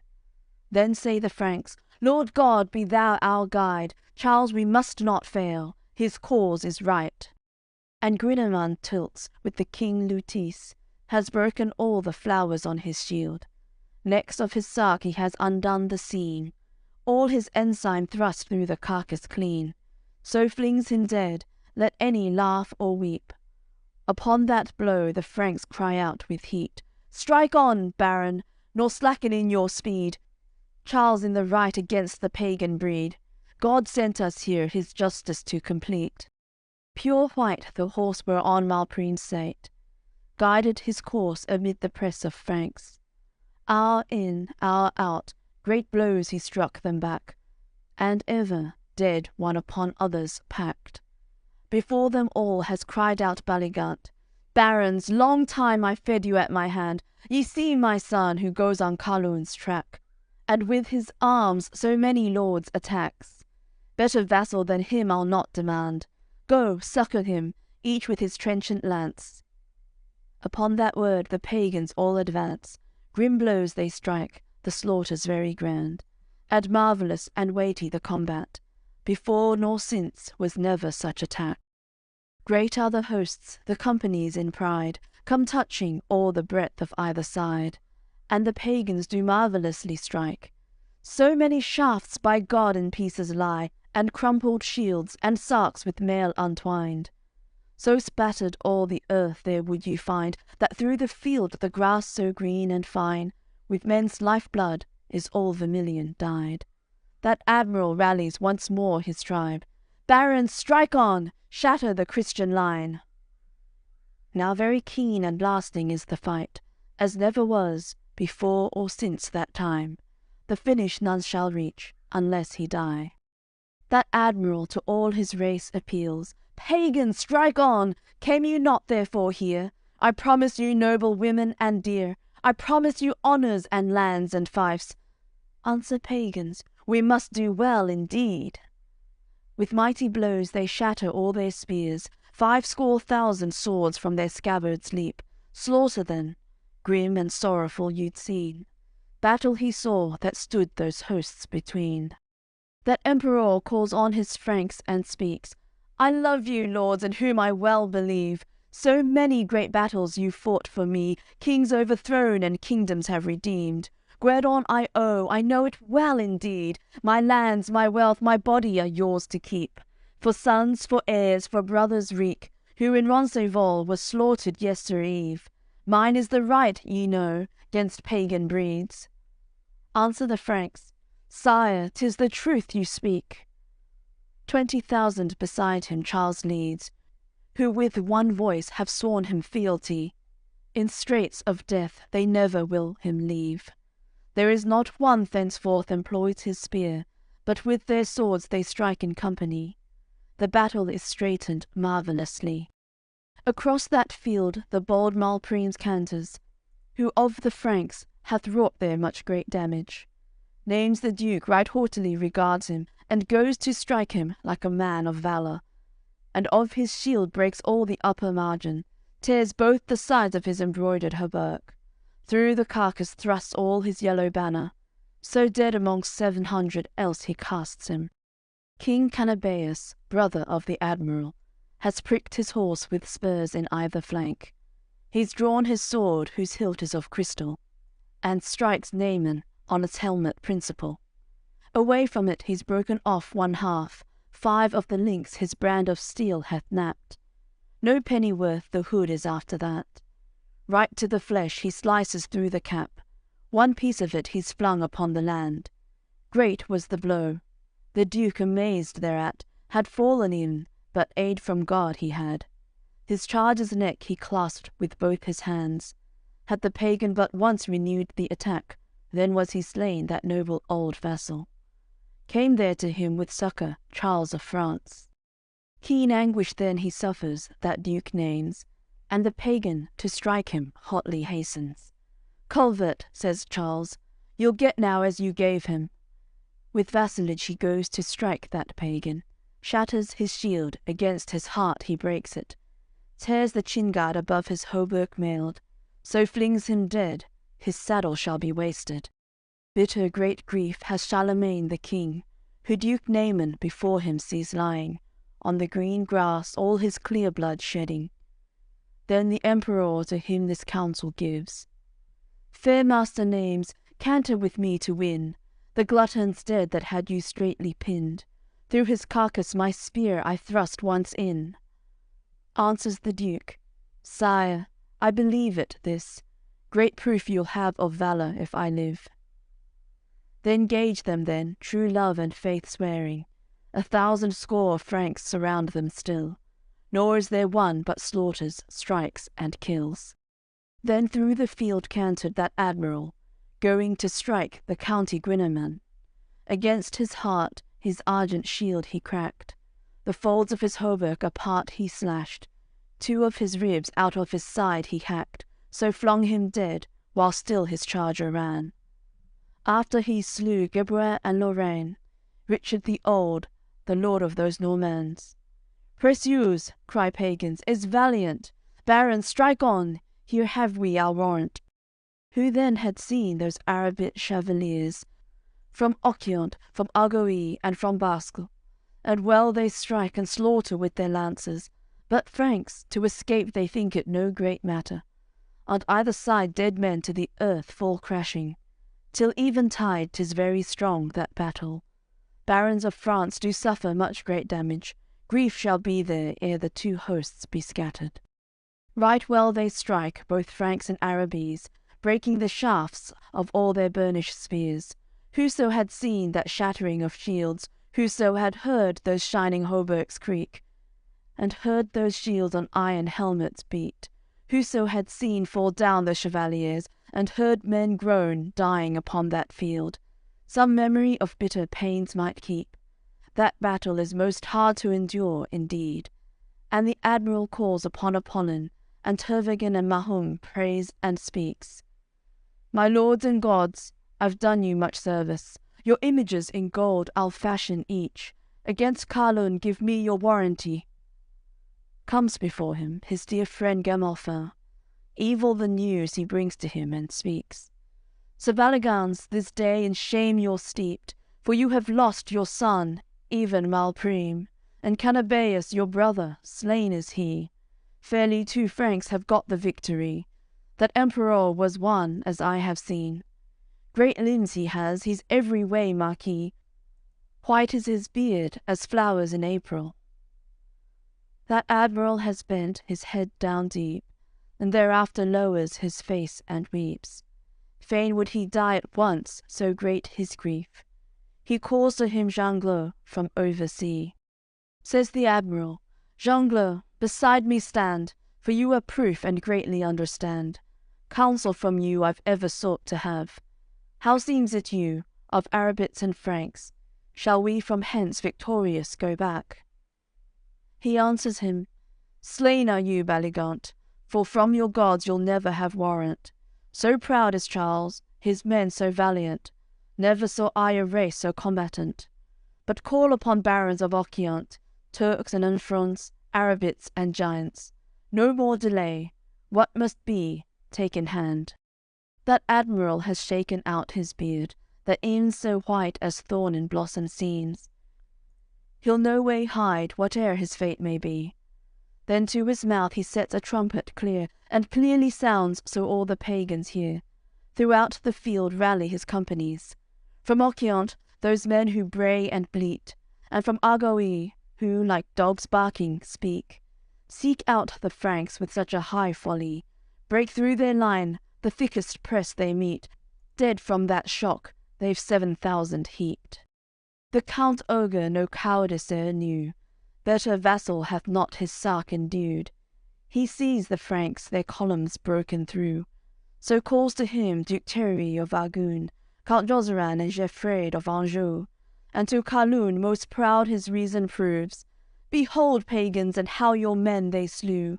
Now from your head please God the crown remove, unless you strike, and vengeance on them do. And not one word to answer him he knew. They spurred in haste, their horses let run loose, and wheresoe'er they met the pagans, strook. Now very well strikes the King Charlemagne, names the Duke, also Ogre the Dane, Geoffrey d'Anjou, who that ensign displays. Exceeding proof is Don Ogre the Dane. He spares his horse, and lets him run in haste. So strikes that man who the dragon displays. Both in the field before his feet he breaks that king's ensign and dragon, both abased. Baligant sees his gonfalon disgraced, and Mahomet's standard thrown from its place. That admiral at once perceives it plain, that he is wrong, and right is Charlemagne. Pagan Arabs coyly themselves contain. That emperor calls on his Franks again. Say, barons, come, support me in God's name. Answer the Franks, question you make in vain. All felon he that dares not exploits brave. Passes that day, turns into vespertide. Franks and pagans still with their swords do strike. Brave vassals they, who brought those hosts to fight. Never have they forgotten their ensigns. That admiral still Preciuse doth cry. Charles Montjoy, renowned word of pride. Each the other knows by his clear voice and high. Amid the field they both come into sight. Then, as they go, great blows on either side. They with their spears on their round targets strike, and shatter them beneath their buckles wide, and all the folds of their hauberks divide, but bodies, no, wound them they never might. Broken their girths, downwards their saddles slide, both those kings fall, themselves aground do find. Nimbly enough upon their feet they rise, most vassal-like they draw their swords outright. From this battle they'll ne'er be turned aside, nor make an end without that one man die. A great vassal was Charles, of France the Deuce. That admiral no fear nor caution knew. Those swords they had, bare from their sheaths they drew. Many great blows on's shield each gave and took. The leather pierced and doubled core of wood. Down fell the nails, the buckles brake in two. Still they struck on, bare in their sarks they stood. From their bright helms the light shone forth anew. Finish nor fail that battle never could, but one of them must in the wrong be proved. Says the admiral, Nay, Charles, think, I beg, and counsel take that towards me thou repent. Thou'lt slain my son, I know that very well. Most wrongfully my land thou challengest. Become my man, a fife from me thou'lt get. Come, serving me, from here to the Orient. Charles answers him, That were most vile offence. No peace nor love may I to pagan lend. Receive the law that God to us presents, Christianity, and then I'll love thee well. Serve and believe the King omnipotent. Says Baligant, Evil sermon thou say'st. They go to strike with the swords, are on their belts. In the admiral is much great virtue found. He strikes Carlun on his steel helm so brown, has broken it and rent above his brow. Through his thick hair the sword goes glancing round. A great palm's breadth and more of flesh cuts out, so that all bare the bone is in that wound. Charles tottereth, falls nearly to the ground. God wills not he be slain or overpowered. Saint Gabriel once more to him comes down, and question him, Great King, what doest thou? Charles, hearing how that holy angel spake, had fear of death no longer, nor dismay. Remembrance and a fresh vigour he's gained. So the admiral he strikes with France's blade, his helmet breaks whereon the jewels blaze, slices his head to scatter all his brains, and, down unto the white beard, all his face. So he falls dead, recovers not again. Montjoy, cries Charles, that all may know the tale. Upon that word is come to him Duke names, holds Tencendur, bids mount that king so great. Pagans turn back, God wills not they remain, and Franks have all their wish, be that what may. Pagans are fled, even as the Lord God wills, chase them the Franks and the Emperor therewith. Says the king then, My lords, avenge your ills, unto your heart's content do what you will, for tears this morn I saw your eyes did spill. Answer the Franks, Sir, even so we will. Then such great blows as each may strike he gives, that few escape, of those remain there still. Great was the heat, the dust arose and blew. Still pagans fled, and hotly Franks pursued. The chase endured from there to Saragosse. On her tower high up clomb Bramimund. Around her there the clerks and canons stood. Of the false law, whom God ne'er loved nor knew, orders they'd none, nor were their heads tonsured. And when she saw those Arabites confused, aloud she cried, Give us your aid, Mahoum! Our noble king conquered all our troops, and the admiral to shameful slaughter put. When Marsile heard, towards the wall he looked, wept from his eyes, and all his body stooped. So died of grief, with sins he so corrupt, the soul of him to hell live devils took. Pagans are slain, the rest are put to rout, whom Charles hath in battle overpowered. Of Saragosse the gates he's battered down, for well he knows there's no defence there now. In come his men, he occupies that town, and all that night they lie there in their power. Fierce is that king, with his hoary beard and proud, and Bramimund hath yielded up her towers. But 10 ere great, and lesser 50 around. Great exploits his, whom the Lord God endows. Passes the day, the darkness is grown deep, but all the stars burn and the moon shines clear, and Saragosse is in the Emperor's keep. 1,000 Franks he bids seek through the streets, the synagogues and the Mohammeries, with iron mauls and axes which they wield. They break the idols and all the imageries, so there remain no fraud nor falsity. That king fears God and would do his service. On water then bishops their blessings speak, and pagans bring into the baptistry. If any Charles with contradiction meet, then hanged or burned or slaughtered shall he be. 50,000 and more thus redeemed, very Christians, save that alone the queen, to France the Douce goes in captivity. By love the king will her conversion seek. Passes the night, the clear day opens now. Of Saragosse Charles garrisons the towers. 1,000 knights he's left there, fighters stout, who guard that town as bids their emperor. After, the king and all his army mount, and Bramimund a prisoner is bound. No harm to her, but only good he's vowed. So are they come, with joy and gladness out. They pass Narbonne by force and by vigour, come to Burdel, that city of high valour. Above the altar to Saint Severin endowed stands the Oliphant, with golden pieces bound. All the pilgrims may see it, who thither crowd. Passing Gironde, in great ships there abound. Even unto Blaive he's brought his nephew down, and Oliver, his noble companion, and the Archbishop, who was so wise and proud. In white coffers he bids them lay these counts, at Saint Romain, so rest they in that ground. Franks them to God and to his angels vow. Charles canters on by valleys and by mounts. Not before Aix will he not make sojourn. Canters so far on the terrace he dismounts. When he is come into his lofty house, by messengers he seeks his judges out. Saxons, Bavars, Lotharings, and Frisons. Germans he calls, and also calls Burgonds.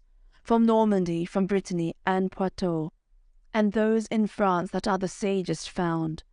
Thereon begins the cause of Guenelon.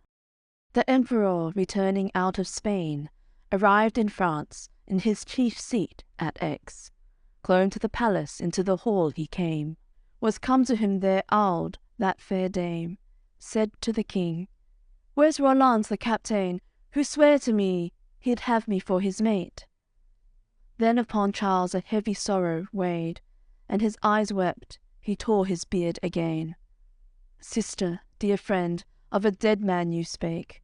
I'll give you one far better in exchange. That is Lois, what further can I say?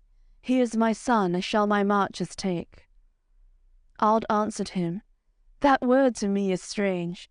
Never, please God, his angels and his saints, when Roland's dead shall I alive remain." Her colour fails, at the feet of Charlemagne she falls, she's dead. Her soul God's mercy awaits. Barons of France weep therefore and complain. Aud the fair's gone now to her rest, yet the king thought she was but swooning then. Pity he had, our emperor, and wept, took her in his hands, raised her from the earth again. On her shoulders her head still drooped and leant. When Charles saw that she was truly dead, 4 countesses at once he summoned. To a monastery of nuns they bare her thence. All night their watch until the dawn they held. Before the altar her tomb was fashioned well. Her memory the king with honour kept. That emperor is now returned to Aix. The felon Guienne, all in his iron chains, is in that town before the king's palace. Those serfs have bound him fast upon his stake. In deer-hide thongs his hands they've helpless made. With clubs and whips they trounce him well and baste. He has deserved not any better fate. In bitter grief his trial there he awaits. Written it is, and in an ancient jest, how Charles called from many lands his men, assembled them at Aix in his chapelle. Holy that day, for some chief feast was held, Saint Sylvester's that barons many tell. Thereon began the trial and defence of Guenelon, who had the treason spelt. Before himself the emperor has him led. "Lords and barons," Charles the king doth speak, "of Guenelon judge what the right may be. He was in the host, even in Spain with me. There of my Franks 1,000 score did steal, and my nephew, whom never more you'll see, and Oliver, in his pride and courtesy, and, wealth to gain, betrayed the dozen peers." "Felon be I," said Guenes, "aught to conceal. He did from me much gold and wealth forfeit, whence to destroy and slay him did I seek. But treason, no, I vow there's not the least." Answer the Franks, "Take counsel now must we." So Guenelon before the king there stood, lusty his limbs, his face of gentle hue. Were he loyal, right baron-like he'd look. He saw those Franks, and all who'd judge his doom, and by his side his 30 kinsmen knew. After he cried aloud, his voice was full, "For the love of God, listen to me, barons! I was in the host, beside our emperor. Service I did him there, in faith and truth. Hatred of me had Roland his nephew, so he decreed death for me and dolour. Message I bear to King Marsilion, by my cunning I held myself secure. To that fighter Roland my challenge threw, to Oliver and all their comrades too. Charles heard that, and his noble barons. Vengeance I gat, but there's no treason proved." Answered the Franks, "Now go we to the moot." When Guienne sees his great cause is beginning, 30 he has around him of his kinsmen. There's one of them to whom the others listen. 'Tis Pinabel, who in Sorrent's castle liveth. Well can he speak, soundly his reasons giving. A good vassal, whose arm to fight is stiffened. Says to him Guenes, "In you my faith is fixed. Save me this day from death, also from prison." Says Pinabel, "Straightway you'll be delivered. Is there one Frank that you to hang committeth? Let the emperor but once together bring us. With my steel brand he shall be smartly chidden." Guenes the count kneels at his feet to kiss them. To the council go those of Bavière and Saxe, Normans also with Poitevin and Franks. Enough there are of Tudese and Germans. Those of Alverne the greatest courtesy have.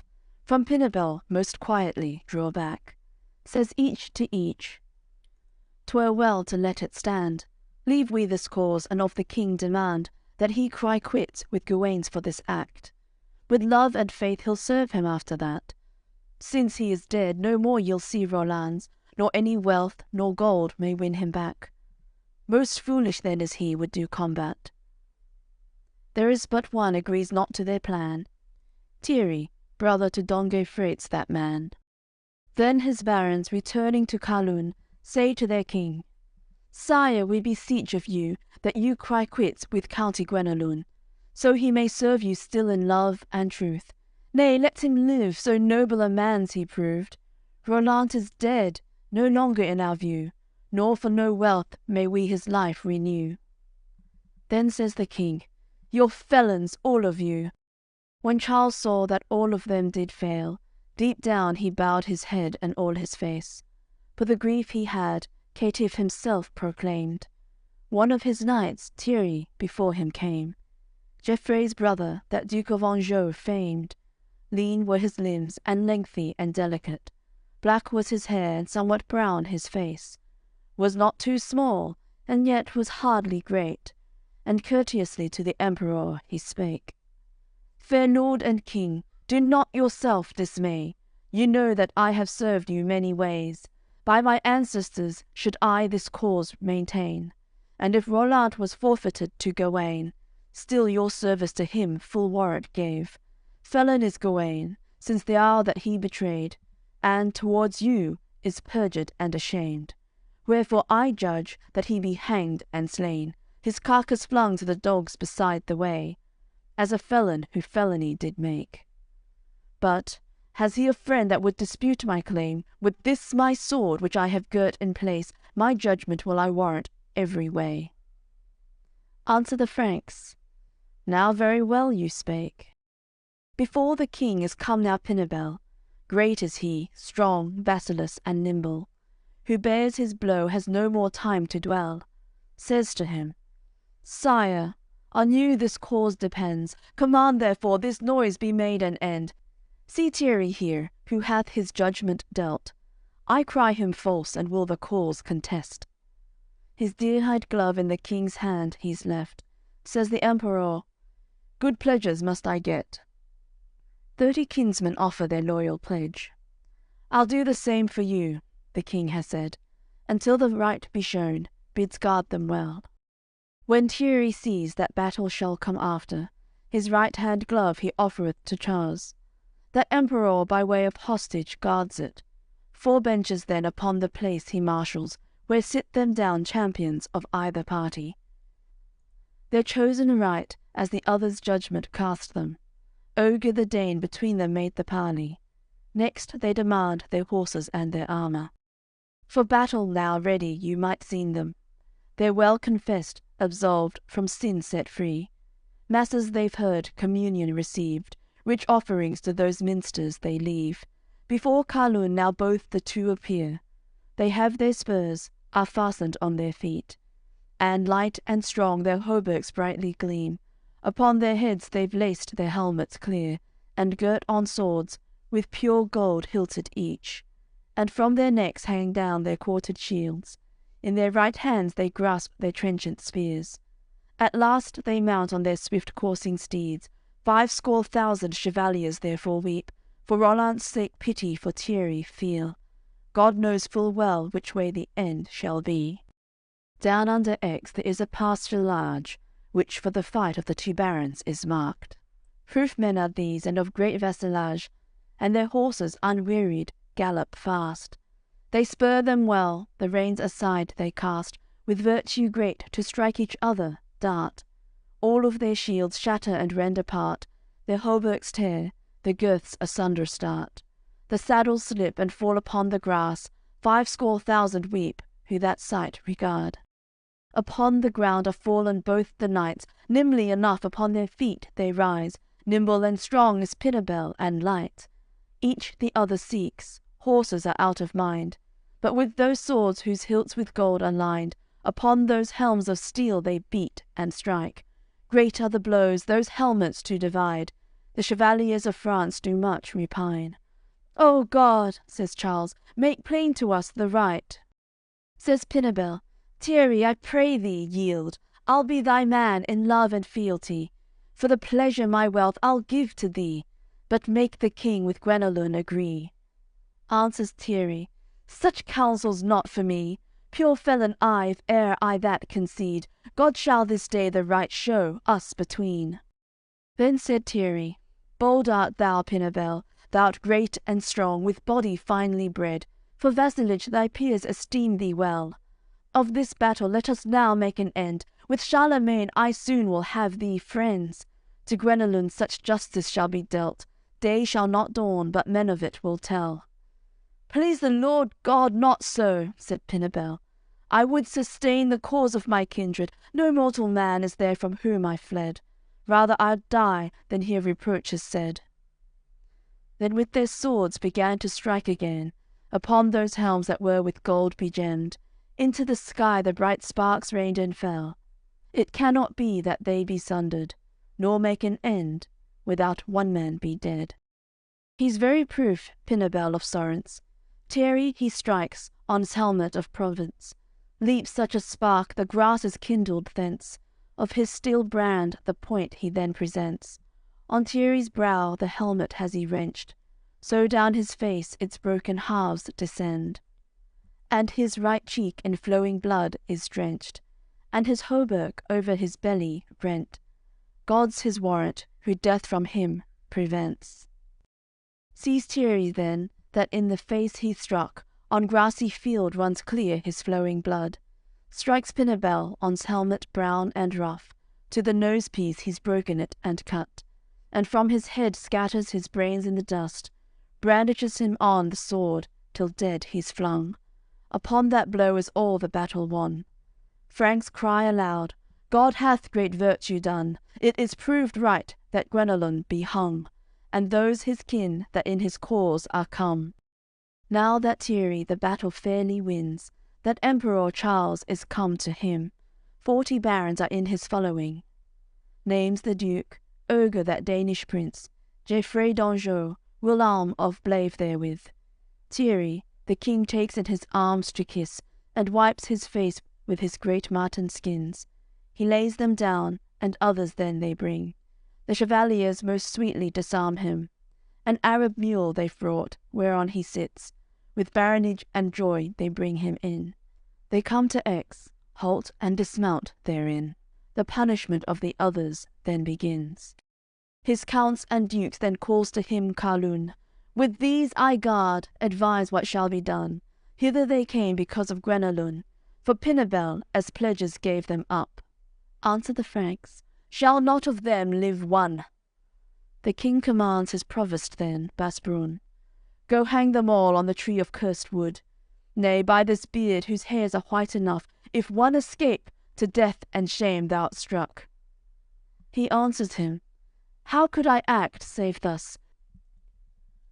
With 100 sergeants by force they come, 30 of them there are that straight are hung. Who betrays man, himself and his friends undoes." Then turned away the Bavars and Germans, and Poitevins and Bretons and Normans. For all the rest 'twas voted by the Franks that Guenes die with marvellous great pangs. So to lead forth 4 stallions they bade. After, they bound his feet and both his hands.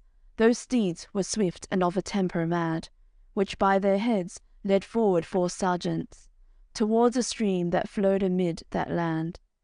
Sones fell Guy into perdition black. All his sinews were strained until they snapped, and all the limbs were from his body dragged. On the green grass his clear blood gushed and ran. Guenes is dead, a felon recreant. Who betrays man need make no boast of that. When the Emperor had made his whole vengeance, he called to him the bishops out of France, those of Bavière and also the Germans. "A dame freeborn lies captive in my hands. So oft she's heard sermons and reprimands. She would fear God, and christening demands. Baptize her then, so God her soul may have." They answer him, "Sponsors the right demands, dames of estate and long inheritance." The baths at Aix great companies attract. There they baptized the Queen of Saracens, and found for her the name of Juliane. Christian is she by very cognizance. When the Emperor his justice hath achieved, his mighty wrath's abated from its heat, and Bramimund has christening received. Passes the day, the darkness is grown deep, and now that king in his vaulted chamber sleeps. Saint Gabriel is come from God, and speaks. Summon the hosts, Charles, of thine empire. Go thou by force into the land of Bire. King Vivian thou'lt succour there, at Imphi, in the city which pagans have besieged. The Christians there implore thee, and beseech. Right loath to go, that emperor was he. God, said the king, my life is hard indeed. Tears filled his eyes, he tore his snowy beard. So ends the tale which Turold hath conceived.